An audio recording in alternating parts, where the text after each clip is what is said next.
What if Naruto was trapped in an onsen with Tsunade, Shizune and Anko? Part 2 will be sealed with you, he said, producing a scroll, and infusing it with chakra so it would enlarge, but I will not be leaving you all here to rot. Naruto, you two hurry up and get the children. Right. Forming his favorite hand seal, Kage Bushin no Jutsu. 5 more Narutos popped into existence. Wait for me, Tayuya yelled, then performed the same seal, leading to 4 Bushins. Jiraiya smiled, impressed by her progress. Those are special ones you have there, Akira said, and what's more, he chuckled, they make a nice pair. They do, don't they? Jiraiya smirked, she's got the same temper Kushina did when she was that age. Ack, get the hell off me you damned brat. Tayuya yelled, I'm not a horse. Naruto had to bite back a laugh as Tayuya turned out to be popular with children when 2 or 3 start clinging to her. Nei-chan, I want my ka-san. Whined a little boy. We're taking you to them now, Naruto assured them all, then you'll be taking you a new home, with nice people to help you. No more bad stuff, a little girl that had taken a liking to him asked.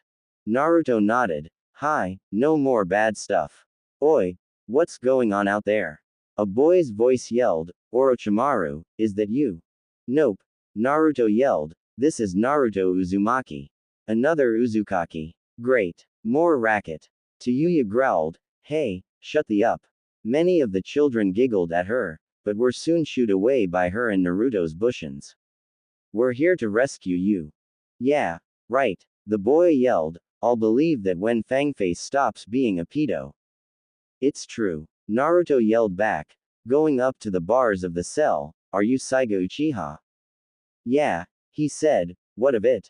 Naruto quickly formed another Rasengan and blasted the door off its hinges, we're here to take you home to Konohagakure. 5 minutes after they'd left, Naruto and Tayuya returned with at least 10 children and their Bushins.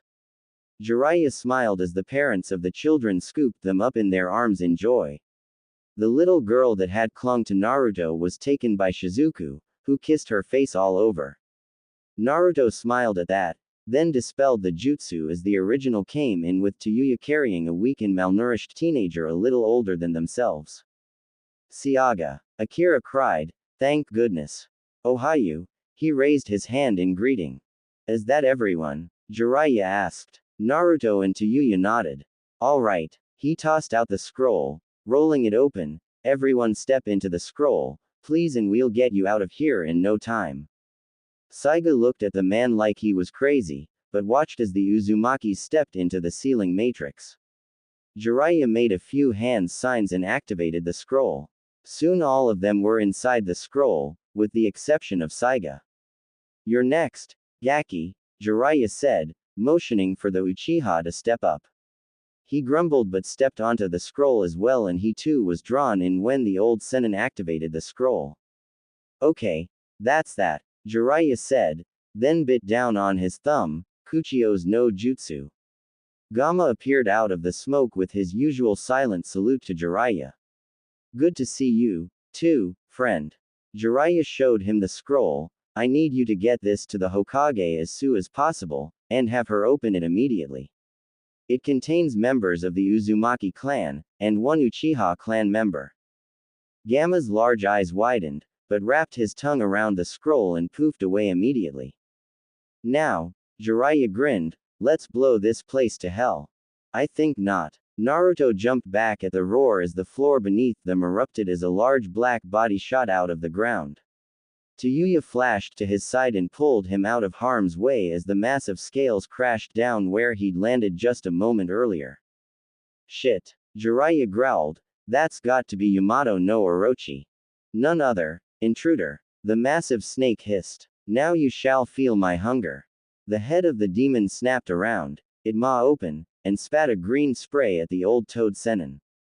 He down as the spray hit the wall with a hiss. Not today, monster. Jiraiya yelled, then clapped his hands together, Hari Jigoku. His long mane of hair spiked and hardened like spines, then shot out, embedding themselves into the snake's scales. Naruto. Jiraiya yelled, use it. Naruto looked back at the old man, then at Tayuya, who now knew many things about him, except this. She looked right back at him. Then took out her flute. Whatever it is you have to do, then do it. She said, just do it. I don't know how my genjutsu will work on him, and I don't have my curse mark anymore, so all I have is my doki summoning. Naruto nodded, biting him lip, okay, just don't hate me. You ready, Kyuubi? Hate you. Tayuya spat, what the hell are you talking about? Always, Kit, let's go. As if in answer to Tayuya's question, a burning red chakra cloak wrapped itself around Naruto.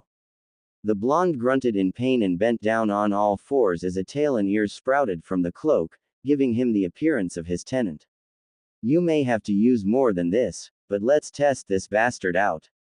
Right. Naruto shot forward in a burst of speed and slammed into the snake, digging his now razor-sharp claws into the beast's scales.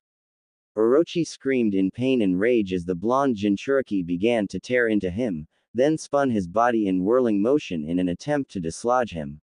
Jiraiya took the chance to rush over to the stunned Tayuya and rush out of the cell and back down the hall to escape the battle. Wait. Tayuya yelled, snapping out of it, what about Naruto?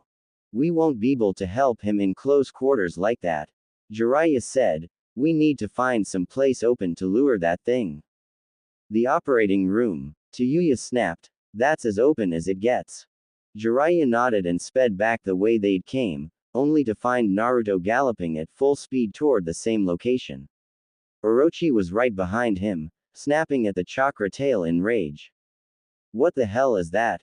Tayuya asked. That chakra. That, my dear, Jiraiya said, is his great secret. He is the Nine-Tails Jinchuriki. You mean? She looked down the way he'd gone and heard the terrible sounds of both of them fighting. Oh Kami, how could he be a demon? He's not, the old Sennin said, he's merely the container. There's nothing different about him from any other 12-year-old boy. But because of the devastation the fox caused, he was branded with the demon's sins. The sounds of the fighting grew louder and more fierce. Tayuya ground her teeth together and squirmed out of his arms. I don't give a at this point. He needs help. She bit down on her thumb, and slammed her hand to the ground. Kuchio's no jutsu. A huge puff of smoke appeared, along with 3 large, ugly ogres. Jiraiya cringed at the sight of their weapons. Cubs, spears and axes adorned their backs. Tayuya grinned, well, you have let me sign the Toad contract yet. She took out her flute and started playing a fast, erratic tune that had the 3 ogres turning around and running in the direction of the fight. As Tayuya ran after them, Jiraiya grinned and sighed, I really need to get her that contract. Kit, take it easy. You're using too much chakra. I don't care. This thing goes down with or without me. Naruto growled, and lunged at the monster again, letting his now 2-tailed cloaked claws slam into the soft belly of the snake. The Kyuubi was growing more worried with each passing second. The 1-tailed cloak the boy could handle, but at the 2-tailed cloak, he could feel the boy's seal weakening. Kit, I'm you, this is happening too fast. If you bring the level up too fast, the seal will break. You'll kill us both. Naruto was through listening at the moment.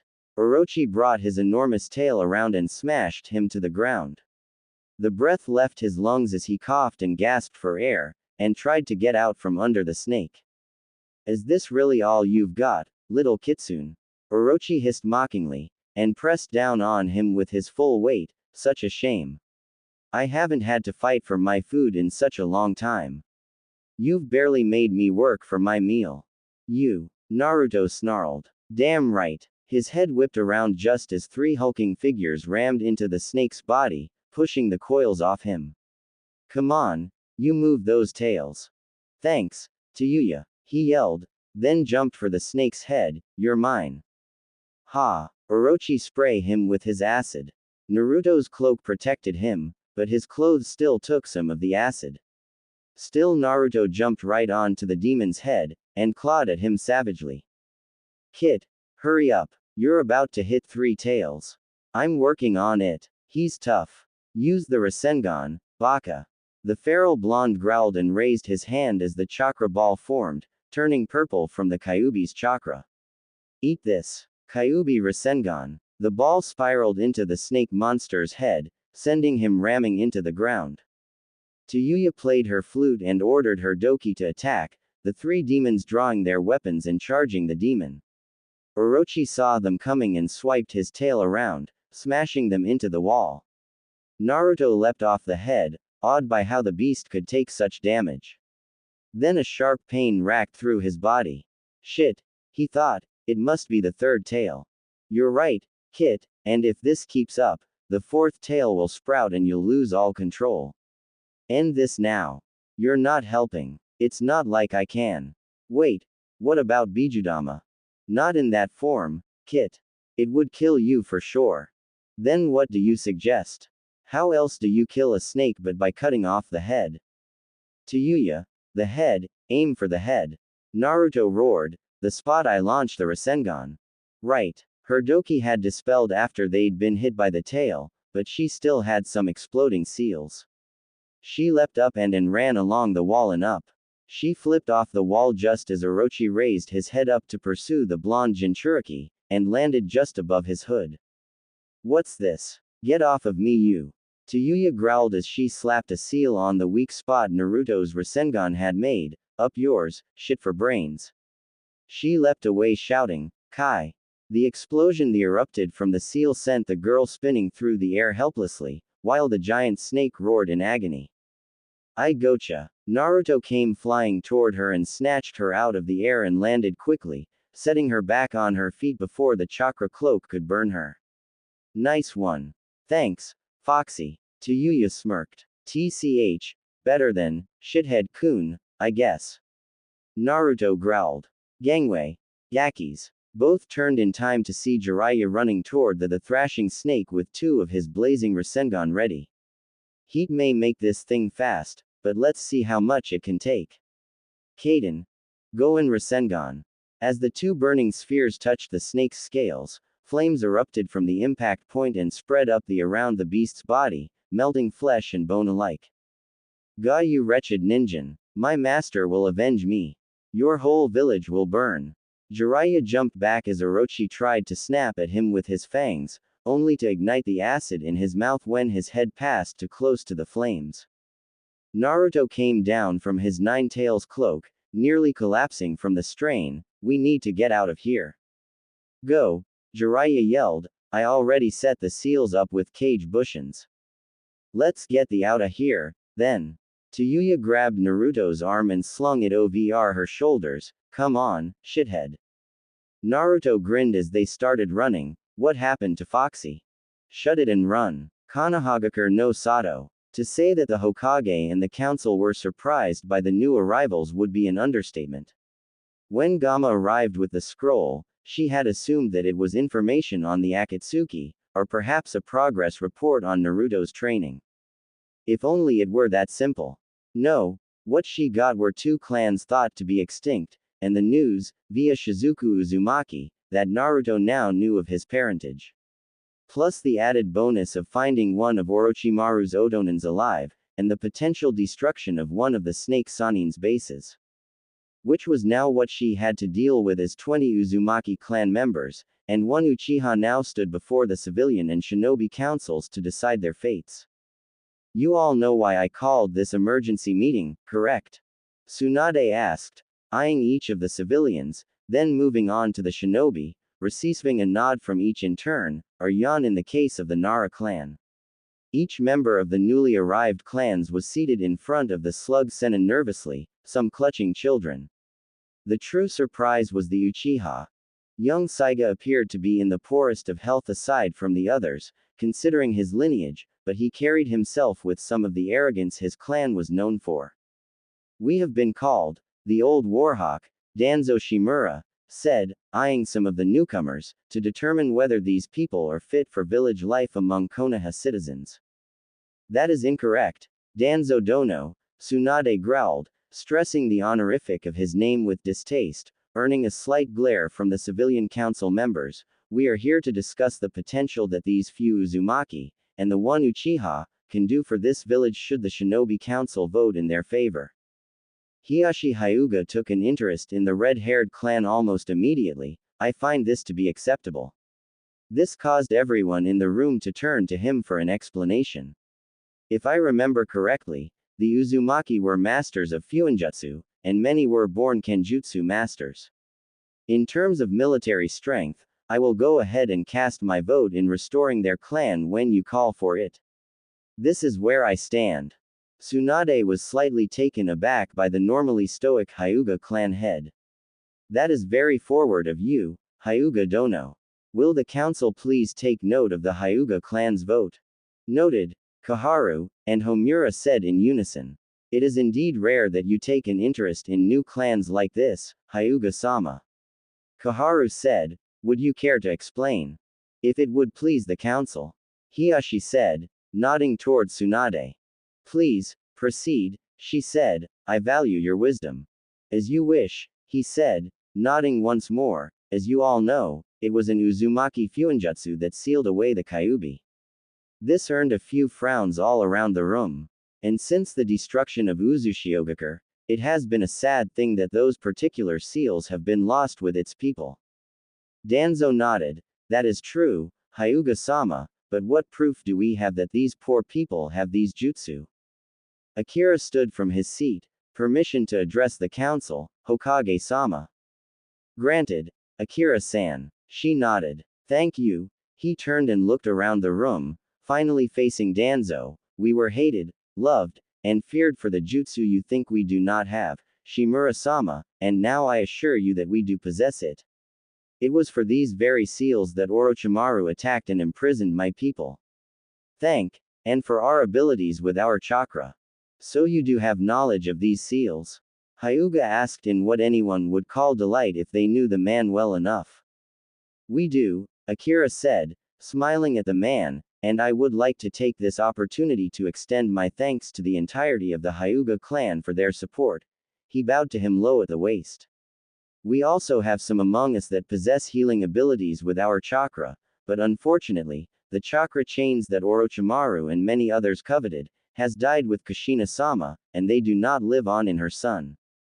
Son, one of the civilian council members asked in shock.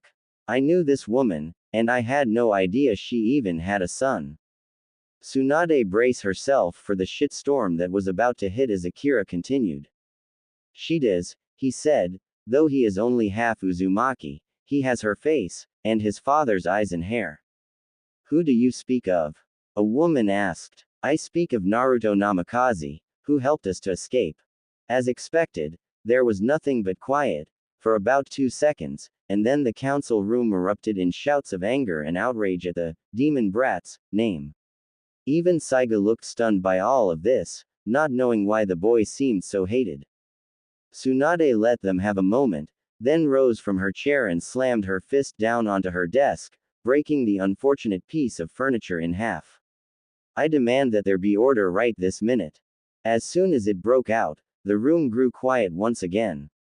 Tsunade smirked and kicked the desk aside. Now, the next person to refer to Naruto as the demon brat, or any other form of insult will have a date with Ibiki Morino. She strode down into the center of the room. Now, cast your votes, Shinobi Council. Shall the Uzumaki join our ranks as members of Konohagakure? Inoichi Yamanaka was the first to stand. The Yamanaka clan will side for the restoration of the Uzumaki clan. Shikaku Nara stood next. I will stand with them. So will I, Shuza Akamichi said. I see no harm in it, Sume Inuzuka said. It is the logical choice to allow them to continue, said Shibi Aburame. I will side with the restoration, Asuma Sarutobi said. Tsunade smiled. As Hyuga-sama has already cast his vote, the poll is unanimous.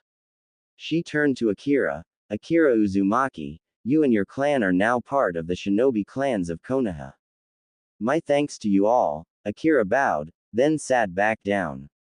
Now on to the young Uchiha, she said, turning to Saiga. It is my understanding that you've been under Orochimaru for some time, is that true?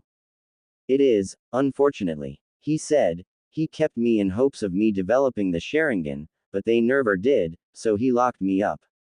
Any experiments carried out? She asked. Many, from blood to bone work. Saiga shivered. I hope I never have to see that man again. You won't have to. She smiled. Do you wish to establish your clan once more? What do you mean, Hokage-sama? Saiga asked. I thought my clan was already here in the village. Hiyashi spoke up. Though it is regrettable, the Uchiha were wiped out by one of their own 6 years ago. And the last 2 surviving members, aside from yourself, have gone AWOL from the village. Saiga looked devastated. All of them? All the council nodded to the boy's question. Saigo hung his head sadly, and here I was hoping to see my mother again. He looked back up at Tsunade. I wish to re-establish my clan, Kekkei Genkei, or not. Votes. Tsunade looked all around the room. No one voted against him. Well, it would seem that the village has a few new clans, she said happily, which brings us to the issue of the Namikaze clan. To speak of that demon as part of the Fourth's clan is blasphemous to his memory, one of the civilians said, the same man as before, to say that he is the Fourth's son is heresy. Tsunade strode over to the man, glowering down at him. You are here as a witness, and witness only, Bunzo-san. Any and all matters concerning a shinobi is my business and the business of the shinobi council. And, Hiyashi put in, there is proof that Naruto is indeed a Namikaze by blood and by birth. Hiruzen kept the marriage a secret so that his enemies would try to abduct his wife, or her unborn child later on. My wife and Kushina were dear friends, and she knew of their marriage, and their impending parenthood. Danzo stood. May I suggest to the Shinobi Council that Naruto be named head of the Namikaze clan upon his return to the village? Seconded. Hiyashi said happily. I vote yes, Shikaku said in a bored tone. My son speaks highly of him. So does mine, Shuza said, and I knew about their marriage as well. I see no reason that he should not have his heritage. The rest of the Shinobi Council all voted for the reinstatement of the Namikaze.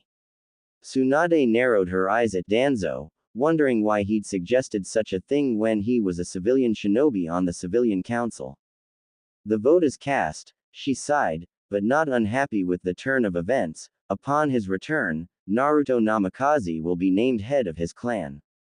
Splendid, Danzo said. Then I suggest that the Clan Restoration Act be set in motion for the Uchiha and Namikaze clans immediately.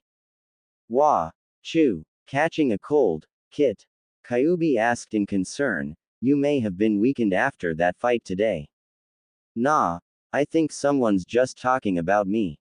Naruto sniffed, rubbing his nose. Someday, huh? It certainly was. You nearly had me worried with the use of the cloak. Kyuubi chuckled. You almost went over the limit. Didn't have much of a choice. But we got the job done at least. No harm done. The Kyuubi sighed. Kit, we need to talk about that. Oh, what's wrong? Nothing, yet, Kit, and that's what I WNAT to tell you about. If you keep using my power the way you are, even in small amounts, you will kill yourself, and I will be released. Naruto was a little stunned hearing this. Why are you telling me this? Wouldn't it make more sense for you to keep that to yourself? Again the fox sighed, this time in shame. I know it doesn't make sense, but the only explanation I can give is, well, I've grown fond of you, Kit. Come again. Naruto sat up in his sleeping bag. You once threatened to rip me to shreds, and now you're saying you like me. Oh, shut up. Trust me, if I didn't like you, I'd still go through with my little plan about the next spring, but you're actually a late bloomer for that to work. Gay. Just what were you planning to do to me, Kyuubi? Spring is the fox's mating season, Kit. If I had gone through with it, you and the vixen would be joined at the hip, in more ways than one. Oh, Cammy, please don't. Pay attention. I told you, you're a late bloomer, so I'll hold it back until we get back to the village. And before you ask why I can hold it back forever, it's too powerful an urge for me to do that. My chakra will spike within the next 3 years, and when it does, either you find yourself a mate, or spend the day locked up so you won't attack the first vixen to cross your path. So there's no avoiding it. He felt the fox shake his head. Okay, so I guess I need to lock my doors when that time comes. Thanks for the, Kyuubi. The Kyuubi grumbled something. About that, Kit. My name isn't Kyuubi, it's Kurama. Naruto smiled. Nice to meet you, Kurama. Oi, shithead, Tayuya moaned. Keep it down, I'm trying to sleep. They're late, growled an irritated Tsunade. Sakura Haruno felt the same irritation. This almost as bad a waiting for Kakashi-sensei. The Pinkett growled, an almost perfect imitation of her Shishio. I wonder what Jiraiya-sama managed to teach him. Hopefully something useful, the blonde woman said, cracking her knuckles, but so help me, if he taught that boy anything perverted. She let the threat hang in the air. The two genin guards at the gates looked nervous. Sakura giggled, I'm sure that he's done right by Naruto. I mean, look at what's been done for the village already.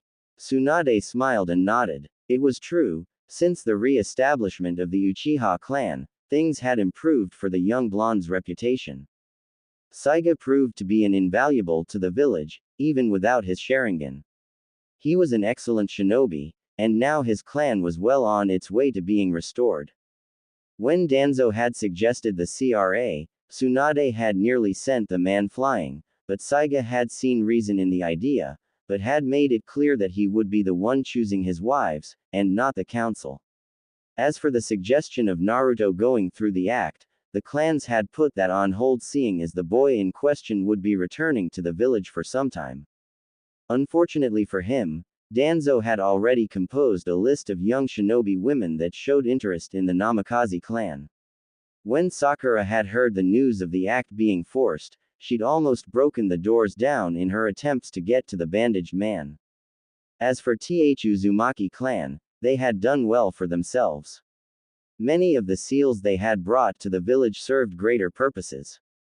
Training weights were no longer used for young genin, as the Uzumaki gravity seals were easily applied, and easy for the young shinobi to use.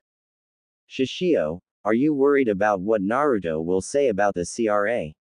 Sakura asked. I mean, knowing him, he's liable to pitch a fit if it's forced on him. Oh, I doubt that the council would risk upsetting the last surviving member of the Namikaze clan. Tsunade said, sighing heavily, it's the fact that Jiraiya might actually try to convince him to go through with it that has me worried. Sakura deadpanned, he would, wouldn't he? He would, she said, which is why I sent a message to him earlier this week in hopes of him. Danzo will most likely try and start pushing the girls at him as soon as he gets back, bar the Chunin exams, and find some way to tie the boy to him. Naruto won't go for that, Sakura said, he'll go straight for the exams. Tsunade chuckled, without a doubt. Suddenly, she felt a shiver going down her spine. Without a doubt, Tsunade Haim, you've done wheel. Pervert. Cool, I can see the village. Yelled a tall young blonde. We're almost home. Beside him a red-haired young woman snorted. Speak for yourself, Foxy, she said, they'll probably take me to prison, and you to the bunny farm. Naruto shivered, over my dead body, no way are you going to jail after all the help you've been. And I am not letting them stick me with a wife or two. Tayuya rolled her eyes at him, like you would know what to do with a girl if she said Ohio to you. And what does that make you? Naruto grinned, you're a girl. No shit, Foxy, nice of you to notice. She batted her eyes at him, making him cringe.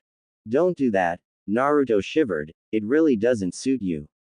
She scowled at him, what the does that mean?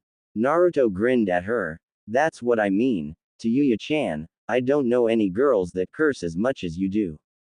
So what? She growled. Naruto laughed, so a lot of girls at the village would be picking their jaws up off the ground if they heard you on one of your rants.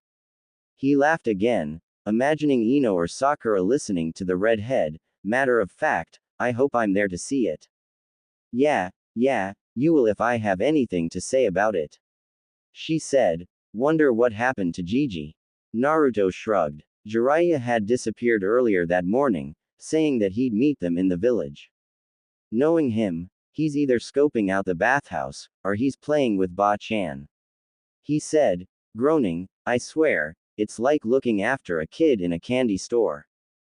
Tsuyu giggled, come on, he's not that bad. Really? After that time he tried to peep on you last year? Naruto asked. I've got nothing to hide, she said, looping her arms behind her head, so long as he doesn't try anything other than that, we're good. Naruto thought for a moment, so you don't mind being spied on? I didn't say that, she yelled. But you just said. Shut the up, she yelled. Gigi's harmless. You on the other hand. Like I'd do that, Naruto growled. You groped me. Tsuyu snapped. Are you ever gonna let me live that down? Naruto asked, blushing. I already told you that Kurama woke me up. Oh sure, blame the fox. Tsuyu sneered. That's what I said. Kurama snickered. Admit it, Kit. You've lost. Don't start. It's bad enough that she never lets me forget that little stunt you put me through. Sure. And have you forgotten what's about to happen? 2 months and it's time to go crazy, Kit. Don't remind me. Are you two fighting again?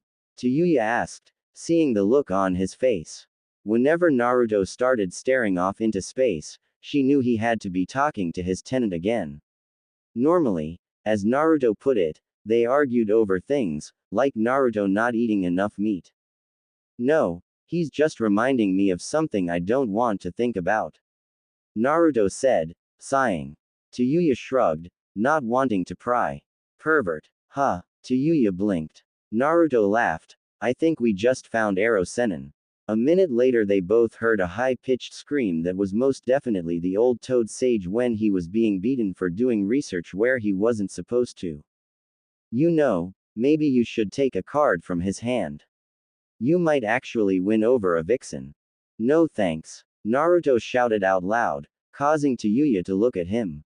What did he say this time?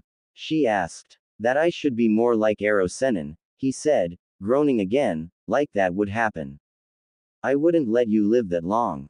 She smiled sweetly, making Naruto shiver all the way to his sandals. Soon they came up to the gates of the village, and spotted 3 familiar figures. One was a taller blonde woman with pigtails, and something that made Tsuyu cross her arms in jealousy. I'm 16 for Kami's sake, where are my tits at? She grumbled. Naruto bit back a laugh that would have surely sent him flying into the Hokage monument. The other figure was a slim younger girl with short pink hair dressed in red. Lastly, of course, was a beaten and battered Jiraiya. His face was puffed up from numerous punches to the face. Naruto. Sakura called out, waving to them. Naruto smiled and waved back. Tsuyu did nothing, unsure of what to do. Naruto saw this, noticing that she'd clenched her hands. Still smiling, he reached out and took her left in his right and pulled her along gently. She didn't resist. Over the years, they'd come to do this unconsciously at times when they made it to a new village or met new people. Tsuyu was actually very shy despite her brash attitude. And when that shyness took over, he'd always take her hand like he'd just done and take the lead. When the 2 women saw this, both were equally stunned, only just noticed the girl since she seemed to be hanging back from him slightly. Sakura was more freaked than anything. The Naruto she knew was an idiotic brat that wouldn't know what to do with a girl even if someone gave him a manual. Tsunade, however, had a wide smile on her face when she saw the girl. Like father like son, huh, Jiraiya? She asked. That he is, her old partner said as the 2 teens came closer. They've come a long way in the last 3 years. I'm proud to call them both my apprentices. Tsunade gave him a look, so the toads accepted her. No, Jiraiya said sadly, she wasn't able to stay astride Bunta for more than a minute before she was thrown. But she has something different. I think you'll be surprised. Ba-chan. Naruto said, it's great to see you. A vein throbbed on her head. How many times have I told you not to call me that, brat? Sakura looked worried. She knew that Tsunade had a terrible temper, even when she was sober. Shishio, I'm sure he didn't, she started, but she didn't need to worry, because a moment later the slug Sanin enveloped the younger blonde in a bone-crushing hug. By Kami, you've grown, Naruto. She said to the boy she'd viewed as a little brother, I can't really call you a shrimp anymore. Naruto smiled and scratched the back of his head. Thanks, but I've still got a ways to go before I catch up to my dad. He grinned. Tsunade frowned a little, so he really did know. But, I've had to grow a little just to keep up with the training I went through. Her smile returned, I should hope so, and you'll have a chance to show me what you've got. The Chunin exams are coming up soon. Cool, it's about time I earned that promotion. Naruto, Sakura said, looking at the strange redhead standing behind him, who's your friend? This brought Tsunade's attention to the girl. The former Otonin bit her lip in nervousness. In Tsunade's eyes the girl slightly resembled Kushina, but she was obviously not an Uzumaki due to her low chakra levels. Low compared to the Uzumaki clan, she thought, but she's close to a Jonin's level in chakra. She also seemed to gravitate herself around the blonde teen unconsciously. Naruto grinned again, this is my friend, Tayuya. Tsunade smiled, formerly of Otogakure, am I correct? Sakura's eyes widened. A sound ninja, she thought, then watched as Tayuya nodded. Tsunade kept the smile on her face, well, welcome to Konoha. Thanks, she said, still keeping close to Naruto. So, Sakura said, how did the training go? The three of them looked a little disappointed. Tsunade frowned, don't tell me you couldn't control the fox. It's not that he couldn't control it, Jiraiya said, scratching his neck, it's just using it weakens the seal. Tsunade looked a little shocked, how bad is it? Bad enough, Naruto said, the fox was the one that warned me about it. Wait a minute, Sakura said, the fox told you. You know, Naruto asked, almost forgetting that she was there. Yeah, I found out when Shishio told me you were the Yondaime's son. She said smiling, then frowned a little, plus a lot of people kept calling you a demon, and other things. He's not, Tayuya growled. Calm down, Naruto said, soothing his friend, you know how people talk. He turned back to Sakura, but yeah, the fox himself warned me about the seal weakening. He even told me his name. So we've just been focusing on getting stronger in case the Akatsuki turn up. That's good to know, since they're bound to show up here in the next day or so. Tsunade said, since Gaara has been named Kazekage, he'll be coming here to oversee his genin for the Chunin exams, and we have the Ryokage and his brother coming for their own shinobi. So that's 2 more Jinchuriki. It's too tempting for them to pass up. So, Gaara's Kazekage now. Naruto said, smiling, I guess I've got some catching up to do. Tsunade nodded, your friendship with him has made things between us easy. Suna is now one of our greatest allies. Now, why don't I show you to your new home? New home, Naruto said, confused. That's right, you don't think your parents left you with nothing, do you? Tsunade smiled. Apart from being the finest Fuin masters in the village, they were the wealthiest. And I think it's time you found out just how much you still have of them. The walk through the village was just like Naruto had expected. They were all there, the cold glares, the whispers, someone even threw a rock in his direction. It was a small mercy for the villagers that Naruto stood behind Tsunade so that she couldn't see what was going on. If she did, then whoever threw the rock would be dead. Tayuya was a little shocked at how bad he was being treated. If it were her, she would have attacked at the first whisper. But her friend was taking it like it was an everyday thing. For him, it was true, this had been an everyday thing long ago, and it still pained him that so many people viewed him as his tenant's incarnation. At the moment, said tenant was desperately trying not to lose himself to the rage that was bubbling up inside him at his host's mistreatment. Naruto calmed him, saying that there was nothing they could do that wouldn't work against them in the villagers' favors.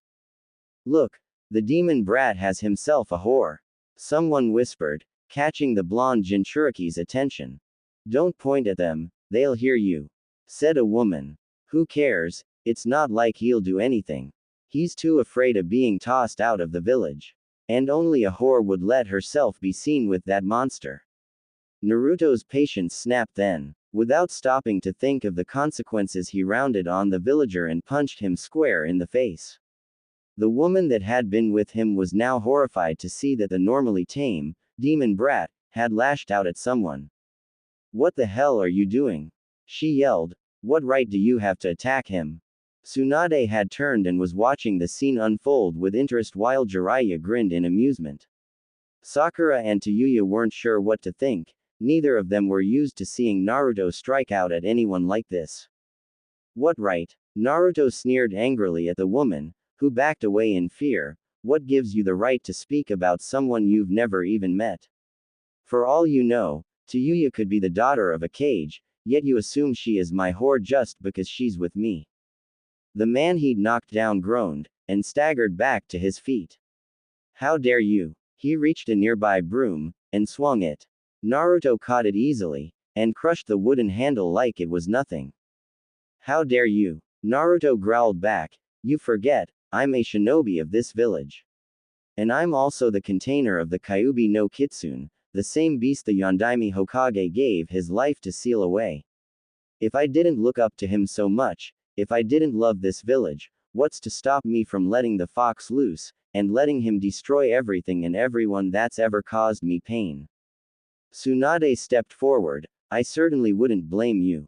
And it makes things worse that you are the Yondaime's son, and these people still treat you like trash." She then turned to the man that had provoked him. "And you should know, that this being a shinobi village, you are at our mercy. Should you deem it necessary to attack one of my shinobi, then they will defend themselves. Should you provoke them, then they will act. Naruto Namikaze is a shinobi, and you will treat him with respect." The man growled, and backed away. He'd seen Tsunade's temper in action. The slug Sennin smirked, having made her point. "Come along, Gaki, you should see your new home before we get down to business with the training mission." Tayuya smiled. "Come on, shithead-kun, time to check the new fox den." Naruto couldn't help grinning. "Are you ever going to use my name on regular basis?" "Do I ever?" She walked back to him and looped her arm through his. "Come on. You're from a respectable clan, no need to be seen around the common rabble." Jiraiya grinned when he heard a fair few growls at her comment. "Tayuya-chan's right, Gaki, besides we still have to deal with that CRA, don't we?" Naruto shivered. "Oh, dear Kami, just what I need." "Fangirls." Sakura giggled. "Oh, come on, Naruto, it won't be that bad. Help me. Here we go again." Tsunade winced. "Against the walls." Naruto watched as she and Sakura backed against the wall while Jiraiya slowly followed suit. Naruto and Tayuya looked at each other and shrugged and got against the wall. Not a moment too soon, as it turned out, as a familiar face came barreling down the street, with a large mob right behind him. "Is that Saiga?" Jiraiya asked. "Yup." Tsunade grinned. "Ever since he turned 16, he's been the village's most illegible bachelor." Jiraiya raised an eyebrow. "You mean he wasn't forced into the CRA?" Sakura grinned. "Oh, they tried, but he made it clear that he'd be choosing his own wives." She giggled. "But that hasn't stopped the ladies from going after him." "Wow." Both Naruto and Tayuya smirked. "'Scuse me, pardon me, common throw." Saiga roared, racing past them, coming to a near abrupt halt when he spotted Naruto and Tayuya. "Naruto." "Hey." Naruto raised his hand in greeting. "How's village life?" "Peachy." Saiga grinned. "Couldn't be better." "Saiga-sama." The female mob yelled. "Time to go." Saiga leapt away, just as the mob thundered past them.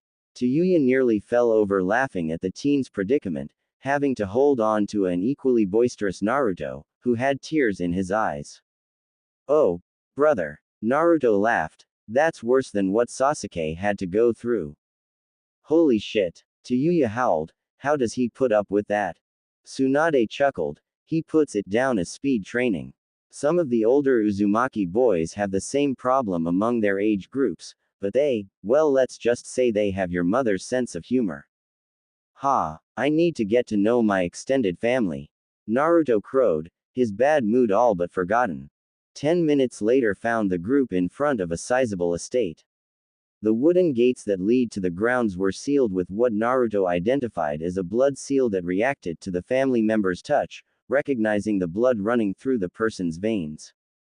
This one's pretty complicated, Naruto said, examining the seal. If anyone other than a member of the clan or a close friend that the caster worked into the seal touches this, it's a one-way trip to see Kami-sama, courtesy of a powerful shock.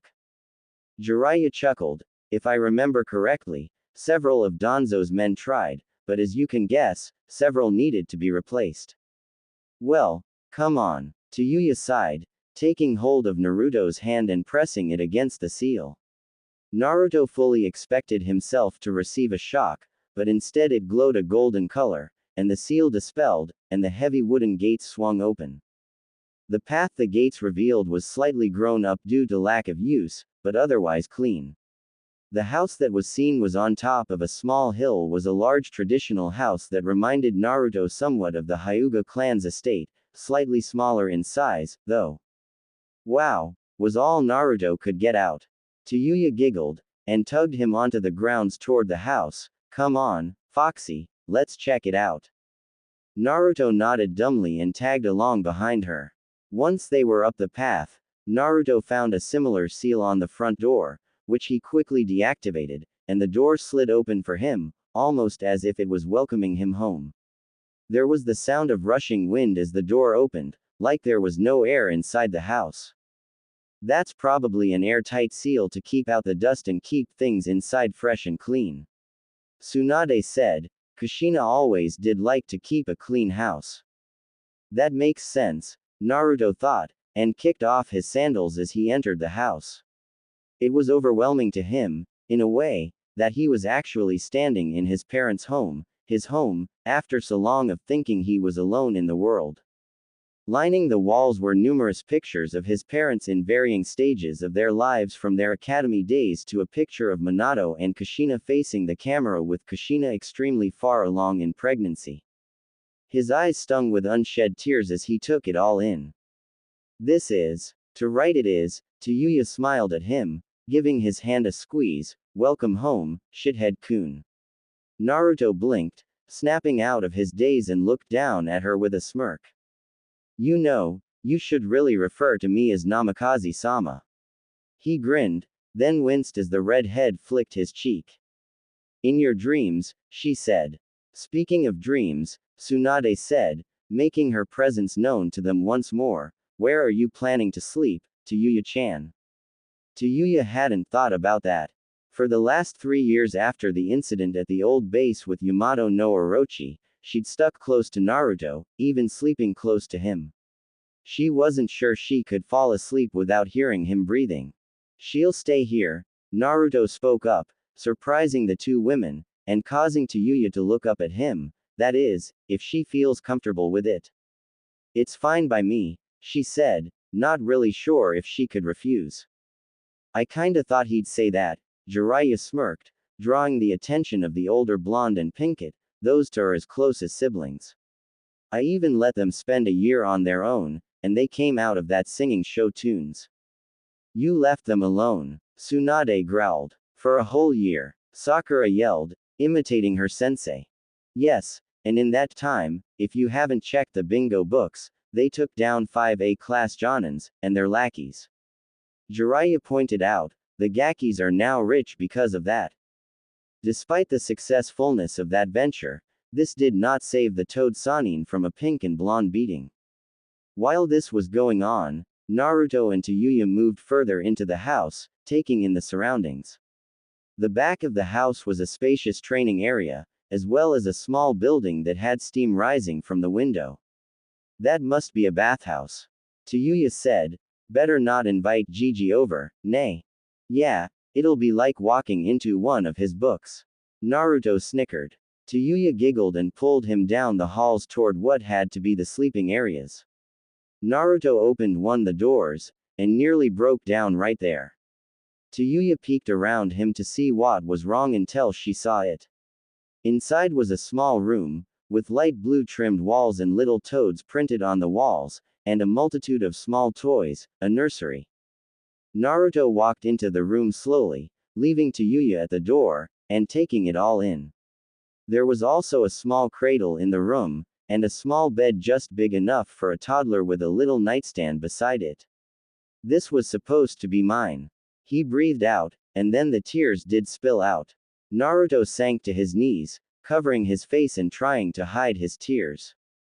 Tayuya had rarely seen the blonde Jinchuriki cry before, but when he did it was only out of sheer happiness or sadness. This, she could see, was a mixture of the two. Sadness for what he'd lost and never had the chance to know. Happiness for the simple fact that he hadn't been unwanted. Stepping into the room silently, and kneeling by his side to place a hand on his shoulder. Welcome home, Naruto Namikaze. Later that day, after Naruto and Tayuya were settled, Tsunade returned to the ever-present task of Hokage, mainly, paperwork. I swear, there's no end to this. She groaned, and reached for her drawer, pulling out a half-full bottle of sake. A little early for that, isn't it, Haim-chan? Tsunade sputtered just before putting the bottle to her lips and whirled around to find Jiraiya sitting in the window. Why'd I never have that thing locked? She wondered. What are you doing here, pervert? I just thought I'd drop by before heading out again. He said, holding up his hands. Besides, I saw that you took an interest in Tayuya-chan's closeness to the Gaki. Tsunade harumphed and took a long swing from her bottle. So what? I'm entitled, aren't I? She growled. What is it with those two, anyway? Jiraiya chuckled. Well, you know Naruto. He's friendly toward everyone. Tayuya's become like a sister to him these last 3 years, and she treats him like a true friend, when no one's around. So they're just friends, she said, taking another drink. I have a feeling that won't last too long. She and Jiraiya chuckled. Jiraiya smiled. Oh, there's something there all right, they're both just too dense to see it yet. I mean, the way the two of them stayed so close on the trip was proof enough for that. Then why? Mainly because it's just them. Haim-chan, he grinned as a tick mark appeared on her head. Tayuya-chan doesn't really get love, seeing as she was practically raised by Orochimaru, and Naruto wouldn't know if someone loved him unless they came out and screamed it in his face. Tsunade threw her head back and laughed. You're right about that. His mother was the same way in a sense. She didn't know how Minato felt until that one time she was kidnapped. Jiraiya grinned. He's a lot like them, isn't he? More than I can say. She said. It's almost painful how much he resembles both of them. Tell me, if you couldn't help him with the Kyuubi's chakra, then when did you work on? Jiraiya chuckled again. Believe it or not, that boy has a talent for fuinjutsu. Really? Completely, he said. He even worked out a seal that's able to draw a living soul into an object. He could imprison the Sanbi if we knew where the creature was. You looked for it. Tsunade felt her temper rise. You know how dangerous that thing is. It may only have 3 tails, but a biju is a biju. Calm down, Jiraiya said. They did that on their own, because, and this is what Naruto told me, Kurama, that's the fox's name, wanted his brother to live in peace. That particular seal would have let it fall into a sleep as long as the seal was in place. So it was the fox's idea. She scoffed. I find it hard to believe that a tailed beast would actually try to hunt down one of its own just to seal it away. That's what I said when they told me about the mission, but Kurama assured me that sealing the Sanbi away was for the best, since it would ruin whatever the Akatsuki have planned.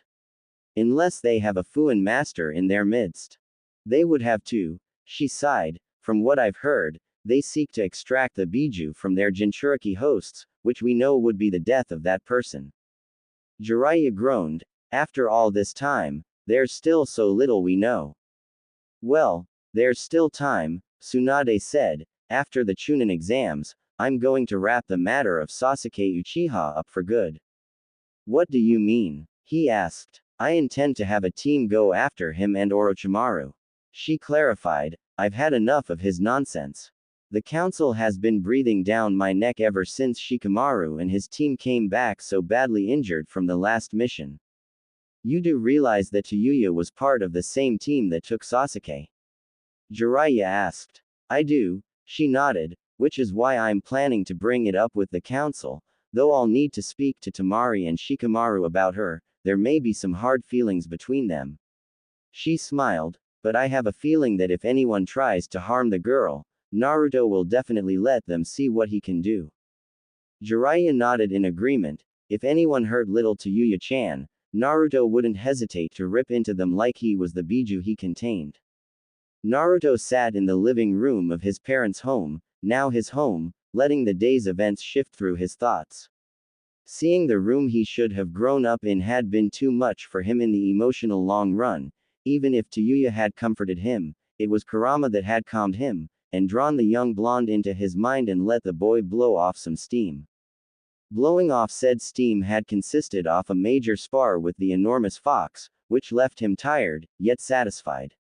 When he'd woken up, Tayuya had moved away and stepped into the kitchen to start unsealing all their scrolls that contained food to start dinner. Unfortunately, in the 3 years of training, cooking had not agreed with her. Naruto found her sobbing angrily over what used to be a frying pan, and what looked like rice or some sort of vegetable. Naruto took the chance to suggest they go out for dinner, which she agreed to after she calmed down a little. The first thing that had been on Naruto's mind since he'd thought of food was his favorite food stand, Ichiraku ramen. Tayuya, seeing where this was going, demanded her own favorite, dango. This led to a small confrontation on Naruto's part when they ran into a certain Tokubetsu Jonin that also loved dango, and messing with Naruto. Anko Mitarashi immediately homed in on the pair as soon as they entered the little cafe. She had already finished around 10 sticks of her favorite sweets, and threw one of the sharp sticks straight at Naruto's right cheek. Not expecting the attack, Naruto flinched away when he felt a scratch, and only to be caught in a familiar hold. Well, looky what we have here. Naruto shivered as he felt Anko's tongue flick over the small trail of blood running down his cheek. Still as tasty as before. Tayuya turned a dangerous shade of red as she saw the strange woman hanging all over her friend, and more so when she noticed that her were firmly planted in the blonde genin's back. Naruto took notice of 2 things, 3 if one wanted to be technical, which was the fact that Anko was practically smothering him with her ample, and the outraged look on his red-headed companion. All in all, he was not in his happy place. The ensuing fight between the 2 kunoichi left the dango shop a mess, and several other people stuck to the walls with dango sticks, which included an unfortunate Naruto. When Anbu Ninja had finally arrived to break up the fight, Naruto had already decided that he would never go near another dango as long as he lived. All of this led to Tayuya carrying an exhausted and beaten Naruto home with an extremely amused fox roaring with laughter at the poor blonde's misfortune. Now he found himself lounging on the couch, trying to figure out what he was going to do during the Chunin exam, or what he was going to do with Tayuya for that matter. She wasn't even a Konoha shinobi, which made her an enemy in the eyes of Danzo and the other elders. Danzo, he knew from Jiraiya's would stop at nothing to try and control him, whether it be a form of genjutsu, or a form of blackmail, he would do anything. He might even go after Tayuya-chan. He thought, which made him uncomfortable. He knew Tayuya well enough to know that she'd take half the village with her before Danzo managed to subdue her, perhaps even killing herself in the process. And then I would fight for her. He thought, knowing full well that he was more than capable of destroying the village if he wanted. Then he heard a dark chuckling in the back of his mind. Those are dark thoughts, Kit, for one that wants nothing but peace. Why the sudden urge to destroy? It's hard to explain, Naruto said to the fox. Tayuya-chan didn't come here so people could mistreat her. That is true, Kit, but you know that people will always talk about things that interest them, and not all of it will be pleasant. Take your situation for example. People view you as myself, when you are only my container. Also people think it blasphemous that you are the Yondaime's son, when you carry the burden that he entrusted to you. You see. Yeah, Naruto thought, people simply place blame where none should be placed for the sins of others. Come to think of it, you never did tell me why you attacked the village, Kurama. That's something I really don't like to talk about, Kit. Truth be known, I didn't want to attack the village. When Kushina had just given birth to you, a masked man with a black cloak took you from them, and threatened to kill you if they didn't hand Kushina over to him. And they did. No, Minato managed to snatch you from him, but there were exploding seals attached to you, and he had to use his flying thunder god technique to get you away before they went off. In that amount of time, I was torn from Kushina's body, which should have killed her immediately, but she held on. It's one of the things I admired about her. She was by far the strongest female I'd ever met. Naruto smiled. Thanks, Kurama. So what happened next? Well, of course, Minato went after him. But by that time, I was already under a powerful genjutsu that was, if you can believe it, a Sharingan power. You mean it was an Uchiha? I'm not entirely sure of that, Kit. Remember, back then, the Uchiha were plentiful, which could easily mean that someone slew one of the clansmen and took their eyes from them. I guess that's true. So what happened then? I was forced to lay waste to the village. Kurama said, sadly, I had to fight with many of the village clans, including the Akamaiki clan head, and that is something I'll not soon forget. Naruto laughed, remembering that the Akamaiki clan specialized in expanding themselves into giants, making them almost impossible to best in combat. Did you have to fight my dad? Yes, as a matter of fact, he dropped a giant toad on my back. You mean, Chief Toad? Wow, that must have hurt. It did, but not as much as what happened next. I attacked you, Naruto. What? Why? Because, after the genjutsu had ceased, I was in a rage. All the while your father was getting ready to seal me away again, in a child no less. So I attacked. I guess I can understand you wanting to be free again, so what happened then? Were you sealed? Not quite. After I attacked, Kit, you must realize that the seals Minato used that night were life-threatening to the caster. He and Kushina were already dying. Kurama, Naruto said, what happened? When I tried to attack you, Kit, both of them threw themselves in front of my claws. Kit, Naruto, I'm sorry. Why are you sorry? Kurama, you didn't force the seal open. It was that masked man, wasn't it? Wait, could it have been the Akatsuki? The ones that wear those black cloaks with red clouds on them. Actually, you may be right, Kit. If they attack us during the Chunin exams, one of them might be the same one that attacked 12 years ago. Naruto hopped off the couch, smiling a little at the news. This is better than I hoped. If we can at least catch one of them, we could get a lot of answers out of him. Agreed, Kit, but I have a feeling that he is a true Uchiha. I've felt the pull of the Sharingan once before in my life, and it was Madara Uchiha that controlled me. Never heard of him, Naruto said, much to Kurama's pleasure. To him, Madara would be better off forgotten with the sands of time.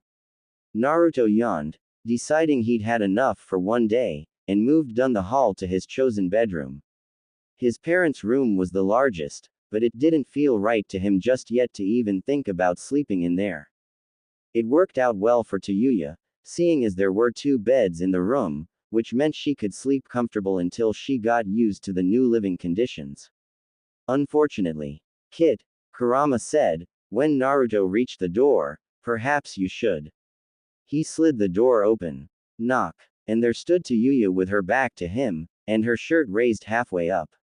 Before Naruto could stammer out an apology, his eyes had roamed over every inch of exposed skin, homing in on the small scrap of lace around her chest. Tayuya blushed deeply, and quickly pulled her shirt back into place. You could knock. Sorry. Naruto spun around, covering his eyes. I thought you were already asleep. You know I can't sleep alone. She snapped. I was waiting on you. Then blushed when she realized how her words came out. I mean, I'm used to your snoring. Naruto sighed. He knew how Tayuya slept. More than once on their trip, the girl had woken from a bad dream or two, and crawled over to him while she was still half asleep. She'd always made sure to wake early enough to creep back to her own bed before he woke up, but he always knew when she curled up against him. Okay, I'll step out again so you can change, he said, and closed the door. Tsuyu grumbled, could have turned around. She quickly threw her clothes off and found an oversized shirt to throw over herself. Normally she slept in her gear, but now it wasn't needed anymore. She could relax and enjoy herself without having to worry about having to move at first notice. Don't get too comfy, girl, she thought, unsnapping her bra. I still have to deal with the damned council. Once they find out who I am, the shit really hits the fan. But to be able to sleep peacefully even one night was her idea of heaven. Even when they'd rested in hotels and inns, there had been very little time for real rest. The best night she'd had was when she'd first started the journey, when Naruto had healed her. She blushed at that, still not knowing why she'd felt so safe. She tossed her clothes to the floor at the foot of her bed. Oi, shithead-kun, she called, I'm done, so let's get to bed. Alright, he stammered, coming back into the room. His face still held the blush. Sorry, Tsuyu-chan. Forget it, she sighed, sitting on the edge of her bed. When did I start letting him call me Tsuyu-chan? Just knock next time, got it? Yeah. He took off his vest and jacket. You gonna be okay? The air you talkin' about now? She asked. Well, he said, tomorrow is the council meeting to induct you into the village. How are we going to handle that? Tsuyu sniffed. If I know, she said truthfully, think about it, my old boss wasn't the most popular of shinobi, so they might call for my head on a spike for all I know. Naruto growled, over my dead body. Naruto. He looked over at her. She never used his name unless she was either scared or pissed. This time he couldn't tell which. I'm serious here, don't do anything stupid tomorrow. If they have me thrown in jail, then so be it. If you do anything, the civilian council will try to have you thrown out of the village. Naruto thought about that while he settled into bed, and gazed up at the ceiling. In Tsunade's message, she told him that he'd been made a clan head on the Shinobi Council for the Namikaze clan, along with being put on the Clan Restoration Act. He knew enough to see that the civilians would never do something like that. It was the Shinobi Council that had made the decision. Could it be Danzo?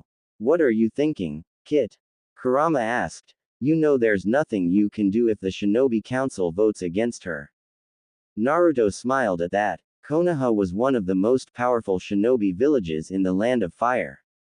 It had the Hyuga and Uchiha clans Dujutsu, and it had given birth to the Senju, Uzumaki, and Namikaze clans, three powerful clans that had no Kekkei Genkei of their own, but were feared and respected among all others so much that all three had practically been wiped out.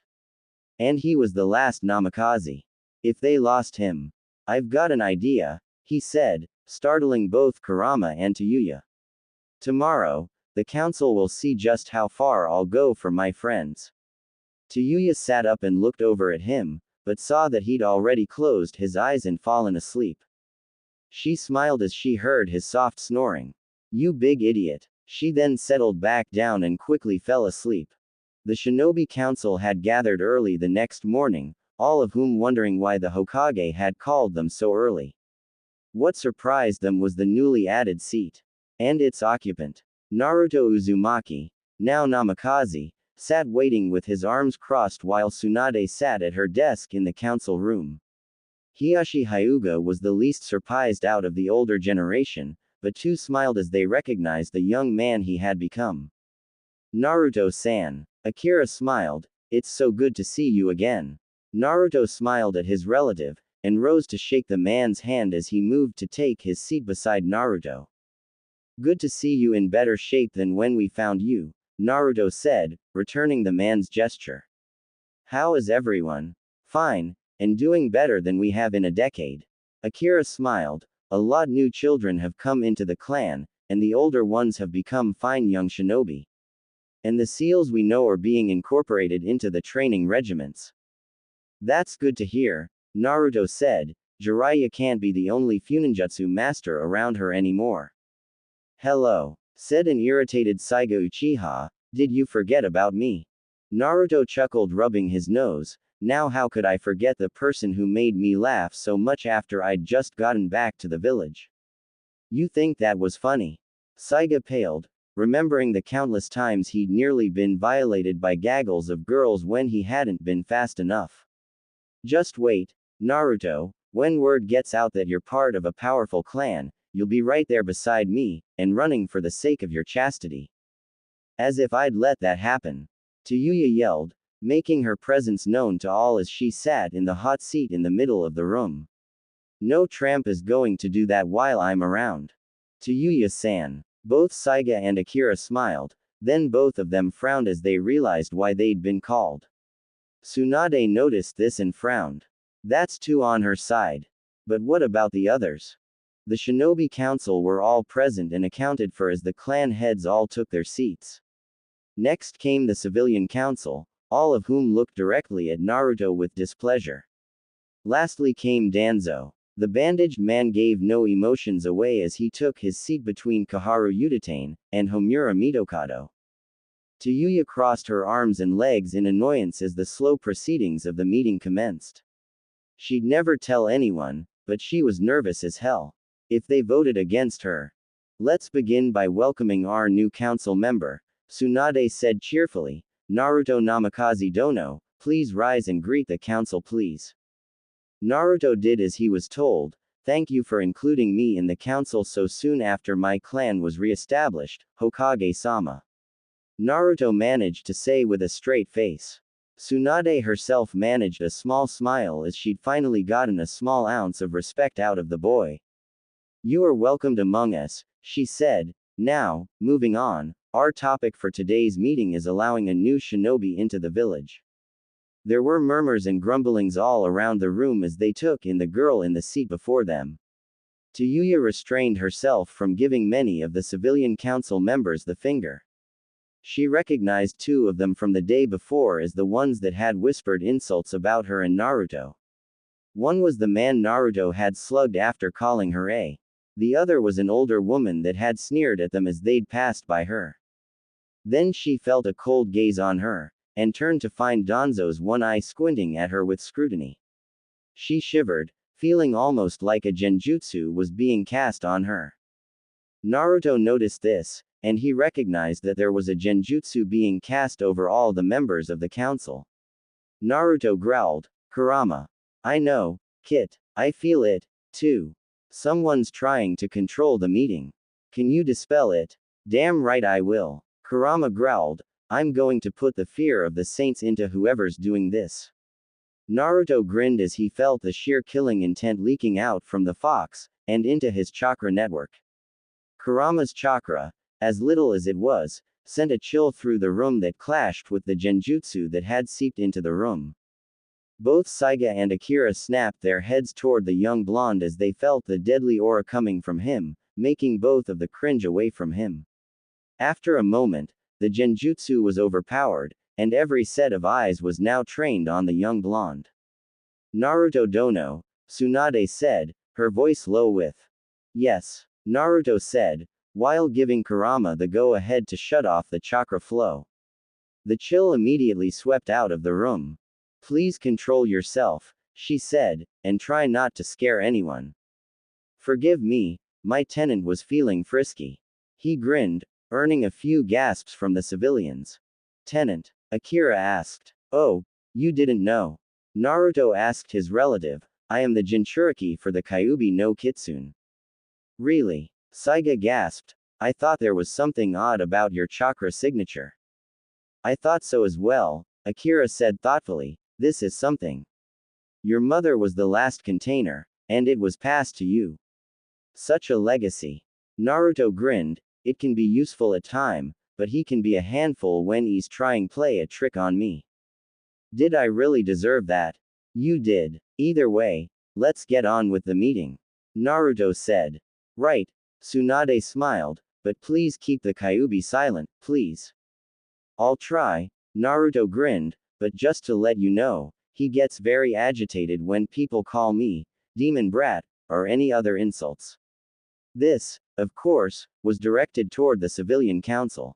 Good, now let's proceed, Tsunade said cheerily. Tayuya-san, what can you offer the village? Tayuya looked up at the blonde woman. I'm a genjutsu specialist, and I use a flute to cast the jutsu. I've also been trained by Jaya the Toad Sage.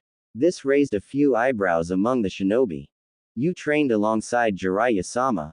Koharu asked, drawing the girl's attention. Just what did he teach you? Tayuya smiled a warm smile she hoped was convincing. I'm fairly good at the Kage Bushin no Jutsu, and I'm practicing water manipulation. Those are fairly high-level jutsu techniques. Homura said, stroking his beard, and the fact that you learned all of this from Jiraiya is quite something. Thank you, sir. Tayuya said, he was pleased with my progress. I have a question, Danzo said coldly, where and how did you meet the Toad Sannin? Naruto felt his teeth growing into fangs. This was the question both of them had been dreading. Tayuya sighed, he found me, trapped under a tree.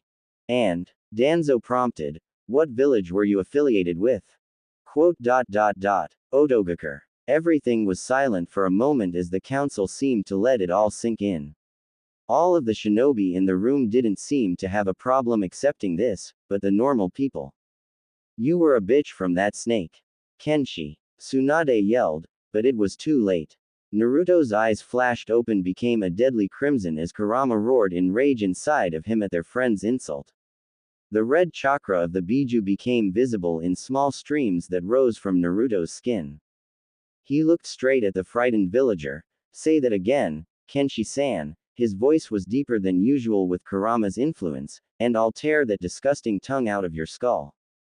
Naruto, calm down, Tsunade commanded, then directed a glare toward the civilians. One more word out of any of you and all of you will be removed. We won't stand idly by while we're threatened by a demon, yelled the man that Naruto had attacked. What reason do we even keep that thing in the village? If you don't like the fact that we have a Jinchuriki in this village, then feel free to leave. Saiga yelled, surprising everyone. The young Uchiha glared at everyone, shinobi and civilian alike. You call him a demon? You haven't seen anything remotely demonic. Even Koharu and Homura cringed at his glare. I was a prisoner of that snake as you call him, and let me tell you, if Naruto is a demon, then Orochimaru is the devil. Naruto saved me from a fate worse than death, and many others who came to this village by his behest, and now you treat him and his partner as monsters, when you owe them 2 clans. What do you know of it? Kenshi growled, the fox nearly killed everyone. Then blame the beast and not the master. Saiga yelled. I agree with Uchiha-sama, Akira said, standing, I've known 2 Jinchuriki in my life, both of them for the Kyuubi, and neither of them were remotely demonic.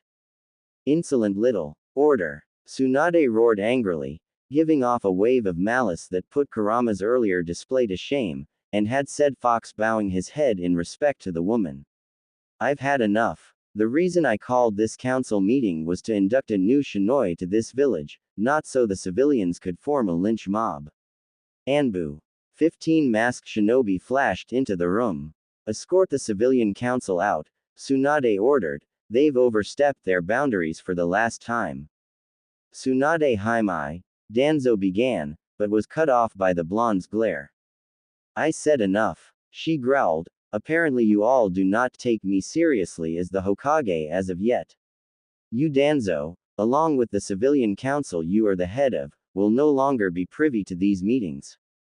You can't do that, Koharu yelled. You have no right, Homura screeched. Oh don't I? She asked. You elected me as the Hokage.